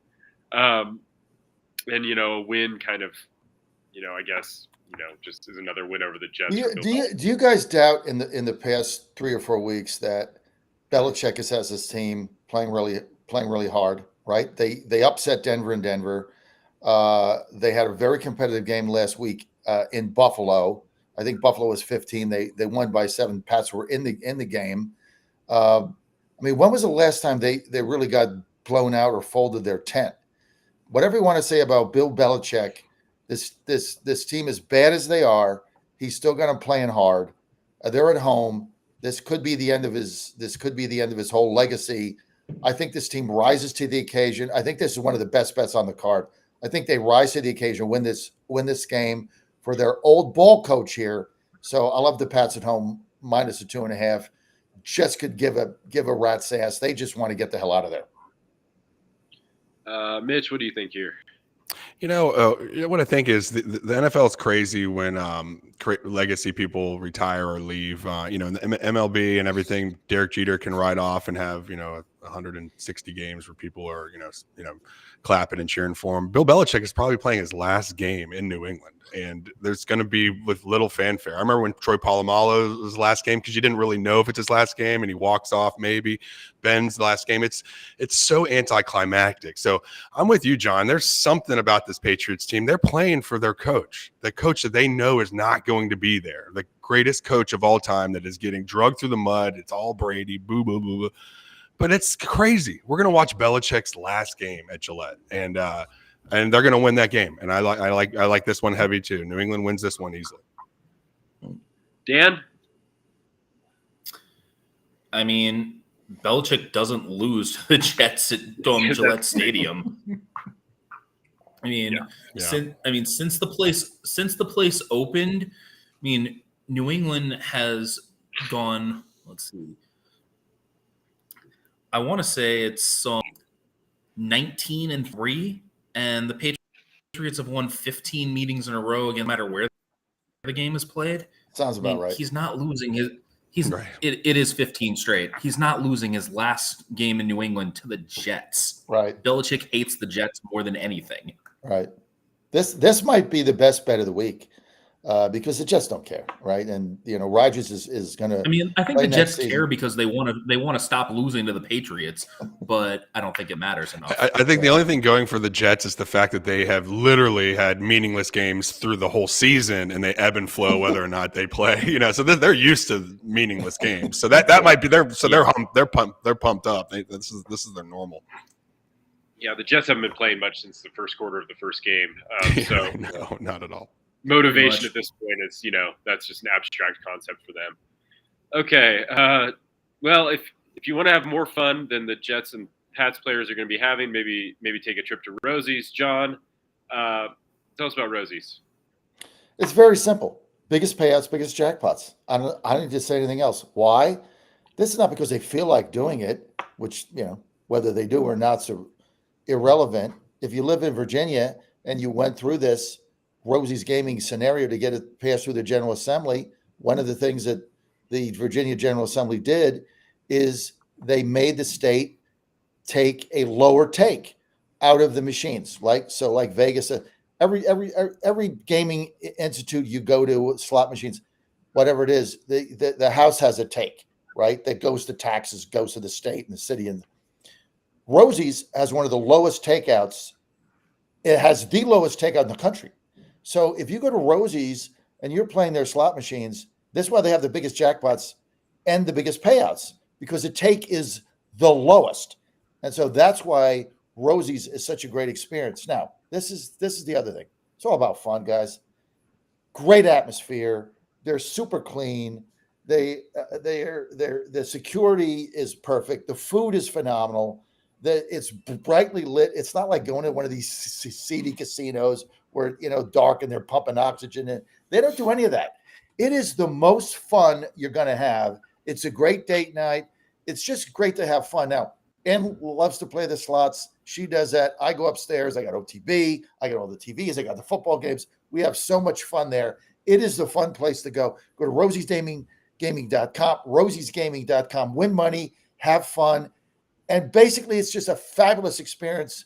Their marketing VP, their Nate Mize, had a vision of creating a different type of a casino where it was more brightly lit. It was a lot of fun. The people are so nice. You're going to love it there. You go there one time, this is going to say this is the best place ever. Plus, the machines are fun. I got a bunch of favorite ones of them. Just go to rosiesgaming.com, rosiegaming.com. Biggest jackpots, biggest payouts, win money, have fun. Rosie's Gaming. Oh, all right. So we have an NFC South matchup here. The Falcons and Saints with unusually it actually has sort of playoff implications. Atlanta, the Falcons, if they lose here, they're definitely out of the playoffs. If they win and then the Bucks lose, they stub their toe against the Panthers, then they win. Then they go to the playoffs via division title in the NFC South. The Saints are out. If they lose, if they win, they can still win the division or get in a wild card spot, but they're going to need kind of a lot to happen in order for that to take place. But so both these teams will be motivated to win. The line is, let's see, it's Saints -3. The total's 42.5. Let's just lead with Mitch here. What do you think for this NFC South matchup, Mitch? I just want a team to win their division that's 28th in DVOA. It would just be amazing. That would be an amazing statistic. The Falcons suck, man. I every time I turn them on, I'm just so not impressed. But then when I don't watch them is when they get their wins here. I don't know. I'm not touching this. That sigh you just made, it was kind of like Nate's yawn, right? That sigh sums this sums this game up. They suck. I mean, I bet him last week, and I was really excited about it. They suck.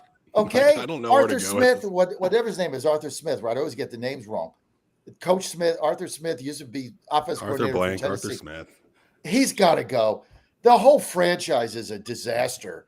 I mean, that game last week, what a stink ball you put on when you're fighting for the division. This team sucks. I would never bet him again. I mean, I bet the game last week. I think I was out of it in the first quarter. I don't like the team.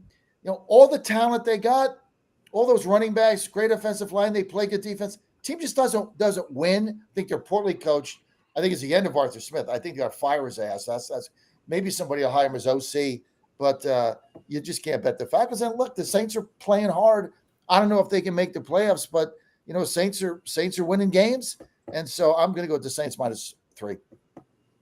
Can't bet Atlanta under any circumstances. Dan, how do you feel about this? Absolutely betting Atlanta. And why? The Falcons, because New Orleans' run defense isn't any good. And if you look at Atlanta over the course of the season, the Falcons play their best football against teams who can't stop the run. Last week, the Bears have the best run defense in the league. Of course, Chicago was going to win that game. And Atlanta already won this matchup the first time by running the ball down New Orleans' throat. And New Orleans has a major success allergy. I mean, the Saints are 5-10-1 ATS when coming off a win over the past 2 years. So I think that pops up again, and I think Atlanta wins the game outright. Interesting. I kind of like the under here. Both these teams tend to lean towards the under. I think the New Orleans that's is also 11-5 with the under.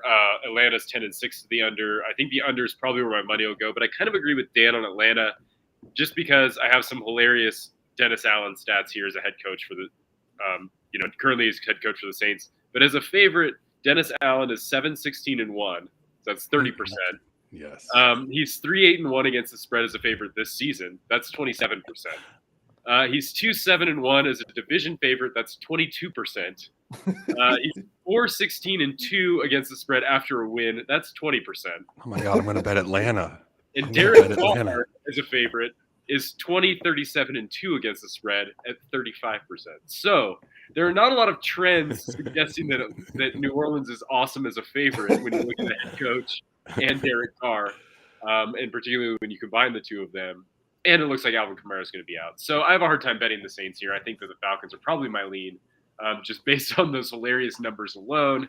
But I think that I could probably find better things to spend my money on. And hey, it's one of those games where you can actually look at the trends because they're actually starting their regular teams. So I put a lot of credence into that. Okay, Falcons, maybe we'll see. So I can't bet the Falcons, but I mean, like I appreciate the analysis. I'm betting the Saints. There's no way I'm gonna bet Atlanta here.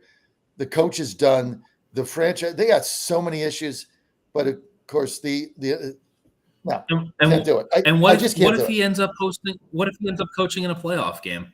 Yeah, I mean, a playoff game, they can win crap. They're the playoffs. You kidding me? They got to win a football game. If they win Yeah. win this game and Tampa Bay screws up, Atlanta hosts them a playoff game. Atlanta Tampa's going to lose. Tampa's going to go to Carolina, lose this game. Come on, guys. There's always one division Things that have happened. Not there's gonna always happen. one division It that happened. they're that division that makes that argument for, do we go to overall seeding? So division winners that are this bad don't host games, but Yeah, well, I don't digress. you can't whine about. I love the fact that you win the division, you get a home I agree. game, right? I agree. Stop whining. When you're the wild card about home games, you got to go win the division. Go figure out how to win the division, and then you get a home game. Simple math. Win or you play on the road, whatever. Moving from the No NFC mercy. South, a bad NFC South, to a bad AFC South, we have some serious implications here for the Jaguars-Titans game. Jaguars win, they're in, they clinch the division, they get a home playoff game. Lose, and they're probably out of the playoffs unless Pittsburgh and Denver also lose, which is possible. Titans aren't playing for anything. They're just trying to play a spoiler here. It looks like Trevor Lawrence is still dealing with all those sort of nagging injuries that he's accumulated over the past month. For those keeping track at home, he's had a sprained AC joint in his throwing shoulder, a high ankle sprain, and a concussion in the last 3 weeks. So it's looking like, he might be at the very, very least a little hobbled if he plays at all. So this could be a spot where Tennessee pulls the upset. John, why don't you just tell us why Tennessee can't pull the upset because they suck? Because they suck. Zero chance, right? I would bet Jacksonville if they were starting Ryan Leaf, as far as I'm concerned. Tennessee is a dumpster fire beyond their record, which is going to be 5-12. This team has got so many issues. Now, the good news is they got $80 million in cap space. They got to figure out how to do with Derrick Henry. They're going to be probably picking 4 or 5, maybe 5, 6 in a draft. They got some draft picks from the Eagles, which they gave Byard away, who's done. Anyway, that was a smart move. But this is Tannehill's last game there. They have no offensive line. They cannot protect him. And Henry has no offensive line to run behind. And so and there's the big guy, their big defensive lineman Simmons is out. Jeffrey Simmons, he's out again. No Levis. They can't field a punt. They're the most penalized team in the NFL. They have no discipline. They're a disaster. And so if you think that Jacksonville is going to come in this game and get knocked out of the playoffs by Tennessee Titans playing for nothing, who had a disastrous season, there's not a single thing on this team that you can point to and say, well, this is something to build on. It was nothing. It was a wipeout. Penalties, interceptions, special teams. Outside of Nick Falco they got from New England, that was the only good thing they've done. Everything else has been a disaster. And so Jacksonville goes in there, and this is a blowout. We've already spent too much time on this game. Dan and Mitch, do you have quick picks for this? We'll start with Dan. Jaguars, these teams don't games. So I think like 8 of the last 10 have been decided by at least 7 points. Jacksonville rolls. Mike Vrabel saying all the right things. He wants to win this game. Hey, I'm from Bobby Beathard country, so CJ Beathard is probably going to get the start for Jacksonville. Tennessee is going to pull off the upset here and put the Steelers in the playoffs. It's all about the Steelers. I'm on Mitch's Take Tennessee. I'm on Mitch's side with this one. All right, moving along. We're moving out to the West Coast. NFC West matchup between the Seahawks and the Cardinals. Seahawks, they're eliminated with a loss. They need a win and the Packers to lose to make the playoffs. If anything, the Cardinals are probably incentivized to lose. They can probably get a top 3 draft pick if Washington or New England wins. But if they win, they'll probably drop down to like the 7th draft pick, which puts them out of the running for an elite quarterback. So Seahawks are -3, totals 47.5. Dan, where are we going with this game? Can't set this total high enough. Cardinals have gone over in every single home game this year. Defense cannot stop anyone at home. but the offense actually plays pretty. So there's going to be a lot of points here. Take the over. Mitch. Yeah, I like the over here too. Arizona Cardinals. It's kind of weird. I mean, I'm just looking at the recency bias, against the Eagles, but they had lost, 4 games going into that. So it's hard to just think that Arizona's just going to roll here. I'm going to take Seattle -3 and the over here. And shout out to Kyler Murray for trolling the Philadelphia last week with the Sidney Crosby jersey. So he's one of my favorite players now. John? I haven't bet a total since 1978, where Oilers Pittsburgh. I bet the over. It was a Monday night game. The over was like 38, and it was nothing at the half. And I went to bed and vowed to myself I would never bet a total again. That was 1978. I was 20 years old. I don't know how long ago that was. 46 years or something. This is the second total I'm going to bet in my life, and I'm going to bet the over. Neither of these teams have any defense. Murray's having fun. He's flinging the ball around. He's being the old color Murray. No game film. Draw plays in the dirt, run around, fling the football. Seattle blew their chance last week. Horrible game. I don't know if they come back and win, but you got one team that's having a lot of fun. They're going to score a lot, and so I like the over. I'm gonna bet the over at I think it's 48, Dan. Yeah, I'm gonna bet the over. So that was that Cardinals Jack could score. Cardinals could score 35 just themselves. So I'm gonna go with the over here. Second total bet I've made in 50 years. Wear your Earl Campbell jersey if you hit. Then I love it. I will. I like the over too. Packers are a -3 point favorite over the Bears. The Bears are playing for nothing but pride and knocking out a division rival. The Packers need a win. They win and they're in. They can still get into the loss, but they're going to need some help in multiple games. And some of those games will probably already be completed by the time they're done, or by the time this game starts. What do we like in this game? I'll just start with Dan here. Bears, Packers. Green Bay dominant. They've covered 9 straight against the Bears. Got to back the Packers. John? Packers at home. Don't bet against the Packers at Lambeau. Bears had their big win last week, playing for nothing. Packers still have some pride, still got an outside shot to get in the playoffs. I'm going with Green Bay here, -3. Mitch? You get the sense that the Bears finally feel like their rebuild is almost over. They're playing hard. They're 5-2 in their last 7 games. But I love this Green Bay Packers offense. They played really well against the Vikings last week. I'm going to go with Green Bay, -3. Give me a -3. I'm going to be watching this closely just because Jordan Love is giving me a sweat on some league-leading passing touchdown sweats that I have going with Dak Prescott, and Jordan Love somehow is in the running for leading the league in passing touchdowns. So I'll just be hoping that he doesn't throw any more touchdowns. But I will not be betting on this game personally, probably. All right, we're moving to the Chiefs Chargers. This is, the Chiefs have been sort of, a weird up and down team. This game is basically meaningless for them. They've already clinched the AFC West. They're locked into the 3 seed. Chargers are playing for nothing. It might be fun if they could get a win, I guess, because it's been a while. But is this even worth watching? I mean, what are these teams playing for, John?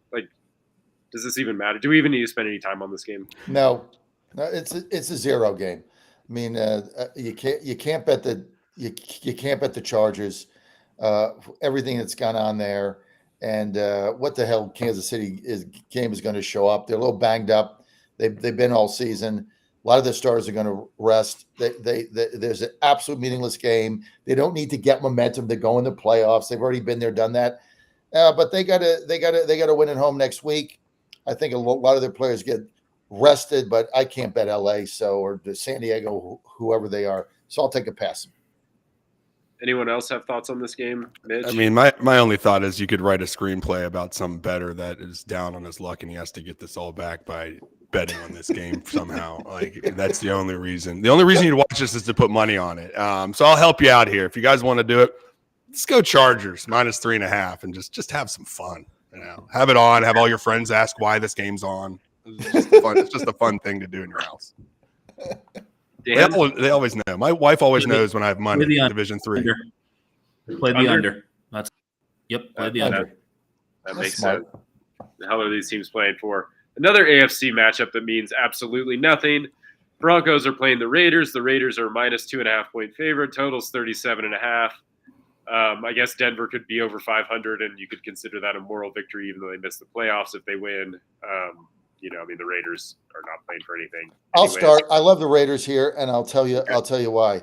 They're like New England's. Why I like New England? They're playing for their interim coach. They want him to be the coach of the Raiders. This guy's got such a wonderful story. He grew up a Raiders fan. He went to all the games. He watched them all. He idolized their players, right? Every Sunday when the Raiders played, like he didn't do anything else. And now he's their coach. He's got him playing inspired football. And Denver, who cares, right? No quarterback. Wilson's gone. Holler's gone. Peyton's got to figure it out. Sean Payton's got to figure out what they're going to do next season. Vegas at home. They're playing for this guy. I think they win this game. I think they win it handily. Raiders -3. Mitch?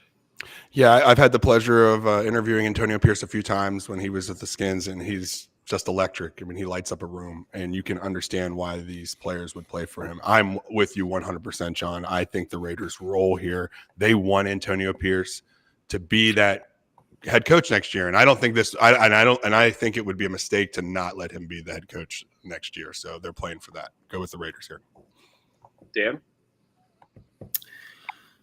First quarter under. Vegas starts slowly unless the opponent is the Chargers, and Denver has been the best first quarter team. I love this. Broncos are 13-3 ATS in the first quarter, and their defense gives up just under 3 a game in the first quarter. So back a low scoring first 15 minutes. Interesting play. Love it. So under I love Q1. that play. I love that. What I'm is writing that? that down. What is that line, Dan? Q1 under. Well, let's see.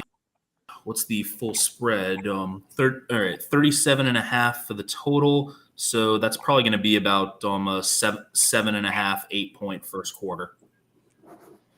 So basically, two field goals or one touchdown, you win. Two scores, you lose. 2 scores, you lose. Touchdown, a field goal, you lose. Touchdown only, you win. 2 field goals, you win. Interesting play. I might do that. We have the Eagles up next. Somehow we're actually back almost on schedule after being 10 minutes behind the schedule for most of the show. Good. Thank God for these meaningless games. The Eagles are playing the Giants. The Eagles are minus 5.5 point favorites. Totals 41.5. Eagles are playing for some playoff positioning probably. Although if Dallas is up big, there's a real possibility, or if Dallas wins, then there's a real possibility that Philly just pulls their guys off the field because they'll be locked into the 5 seed. Sort of regardless. Giants aren't doing anything. I mean, they're done. They've been done for a while. They've been done since basically the season started. It's looking like they're going to have the 5th pick in the draft, which isn't going to get them any elite quarterbacks. So more mediocrity for the Giants on tap. Dan, is this game important? No, but the Giants are the best underdog bet in the NFL. Over the past 2 years, the Giants have gone 18-10-1 ATS when they're an underdog. So if you're getting points with the Giants, it's probably a good. Yeah, I kind of like the Giants too, just because I think there's a real possibility that the Cowboys go up on the Commanders, early on in the game, and that Philly just kind of gives up and just calls off the dogs and just sits everybody, which would open the door for a backdoor cover at the very least from the Giants. Mitch, what do you think? Yeah, and I think that's a mistake if they do that. If they're scoreboard watching and they pull anybody, this team has been abysmal. Their defense was atrocious last week. If you think you should pull your starters, you're mistaken. You better get that team out there. You better whip them into shape and keep them out for 60 minutes this week. I think they do, and I think I hate it. I hate it, but I think they think that this game is a must-needed victory and stepping stone for them to have any chance to make a run in the playoffs. So I'm going to go with the Eagles here reluctantly, but I'm going to take the Eagles. John's going to win this whole game, guys. This I team think is in so. complete, utter disarray right now going to the playoffs. We have said from the beginning of the season, their defense was overrated, that they were eventually going to get exposed when they started to play good teams and figure it out. They have no linebackers. Look, their middle linebacker, Vrabel, cut him, and the Tennessee's got one of the worst secondary defenses in the history of football. You throw a pass, it's complete. Guy's wide open. And he got cut, and he's their middle linebacker. Cunningham, this team, and now you got AJ popping off. They're fighting on the sidelines. Complete disarray in Philadelphia. You think they just go to the Meadowlands? This is the revenge of Jimmy Hoffa. He's buried under the 50-yard line. Everybody knows that. The ghost of Hoffa is going to be there. Giants are going to win this whole game. Philadelphia has got all kinds of issues. When you start fighting and tweeting out and A.J. Brown and all this stuff, forget about it, right? Team's in complete disarray. They've collapsed down the stretch. The collapse continues. Giants are going to win the whole game. All right. We are now back a little bit behind schedule. Rams, Niners. This game doesn't mean a ton. It looks like both teams are going to be resting players. We're getting the matchup we always wanted, which was Carson Wentz playing Sam Darnold. Rams, they clinched a playoff berth. It doesn't look like they really care about the seeding. They don't care about being a 6 or a 7 or an 8 seed. Niners are already NFC 1 seed. They're going to rest guys. Niners are still a 4-point favorite in this game. Totals 41.5. Neither team seems terribly incentivized. Mitch, is there a way that you want to bet this game? No, I was just reading an article by John Keim. He's a reporter out in Washington about Carson Wentz to the Redskins and Dan Snyder and all this stuff. It's just crazy. But yeah. Sorry, but I digress. This is one of those interesting games because you have two teams that think they may face each other later, so they don't want to put anything on film too. So this is a very hard game to even touch because you have no idea. It's going to be vanilla. It's going to be like a preseason game. Vanilla offenses out here not showing anything. But I tend to I'll take the 49ers here just because I'm not going to touch it personally, but if you had to, take the Niners. John? No pick, but I bet the Rams next week. Dan? 49ers own this matchup. Got to take San Francisco. All right. The Cowboys are playing the Washington Commanders. This is a meaningless game for the Commanders. They're looking at probably a number 2 draft pick. If anything, they're probably incentivized to lose because they want to get one of those good quarterbacks potentially, or, trade just valuable draft picks to trade and get draft capital for their terrible team. Cowboys, if they win, they're the number 2 seed in the playoffs. They win the NFC East, which is huge for them because they suck on the road. If they lose this game somehow to the Commanders and they drop down to a 5 seed, but they've already got a playoff berth. So Dallas is pretty incentivized to just go and just handle their business here. John, is there any reason? I'll go first. Dallas -13 blowout. Mitch? Yeah, I'm going Dallas here. The Commanders are playing their regular team, but they're not playing for anything. They want that draft pick bad. I'm going with Dallas as well. Dan? I got to go Dallas. Yeah, I think Dallas is the play. If you're worried about the backdoor, maybe Dallas first half. You figure they're probably going to be motivated to get up to a big lead early. Just to take some of the pressure off. But I think Dallas probably rolls here, and that gets us to the last game. 1 minute to go. We have Bills Dolphins. It's the biggest game on the schedule, and we have no time to talk about it. There's a lot at stake here for the Bills. It's everything. They get the AFC East and a 2 seed if they win. Lose and they drop to a 6-7 seed, possibly out of the playoffs. Dolphins, if they win, they get the AFC East and the 2 seed. Lose and they're still in the playoffs, but they probably drop to a 6 seed and go to Kansas City. So this is a big game for both of them. Dolphins are +2.5 on the spread.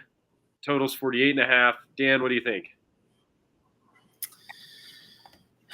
I'm leaning Miami here. I just think that the Dolphins have been the better team, and I think that they're going to do what they need to do to claim the division here. John?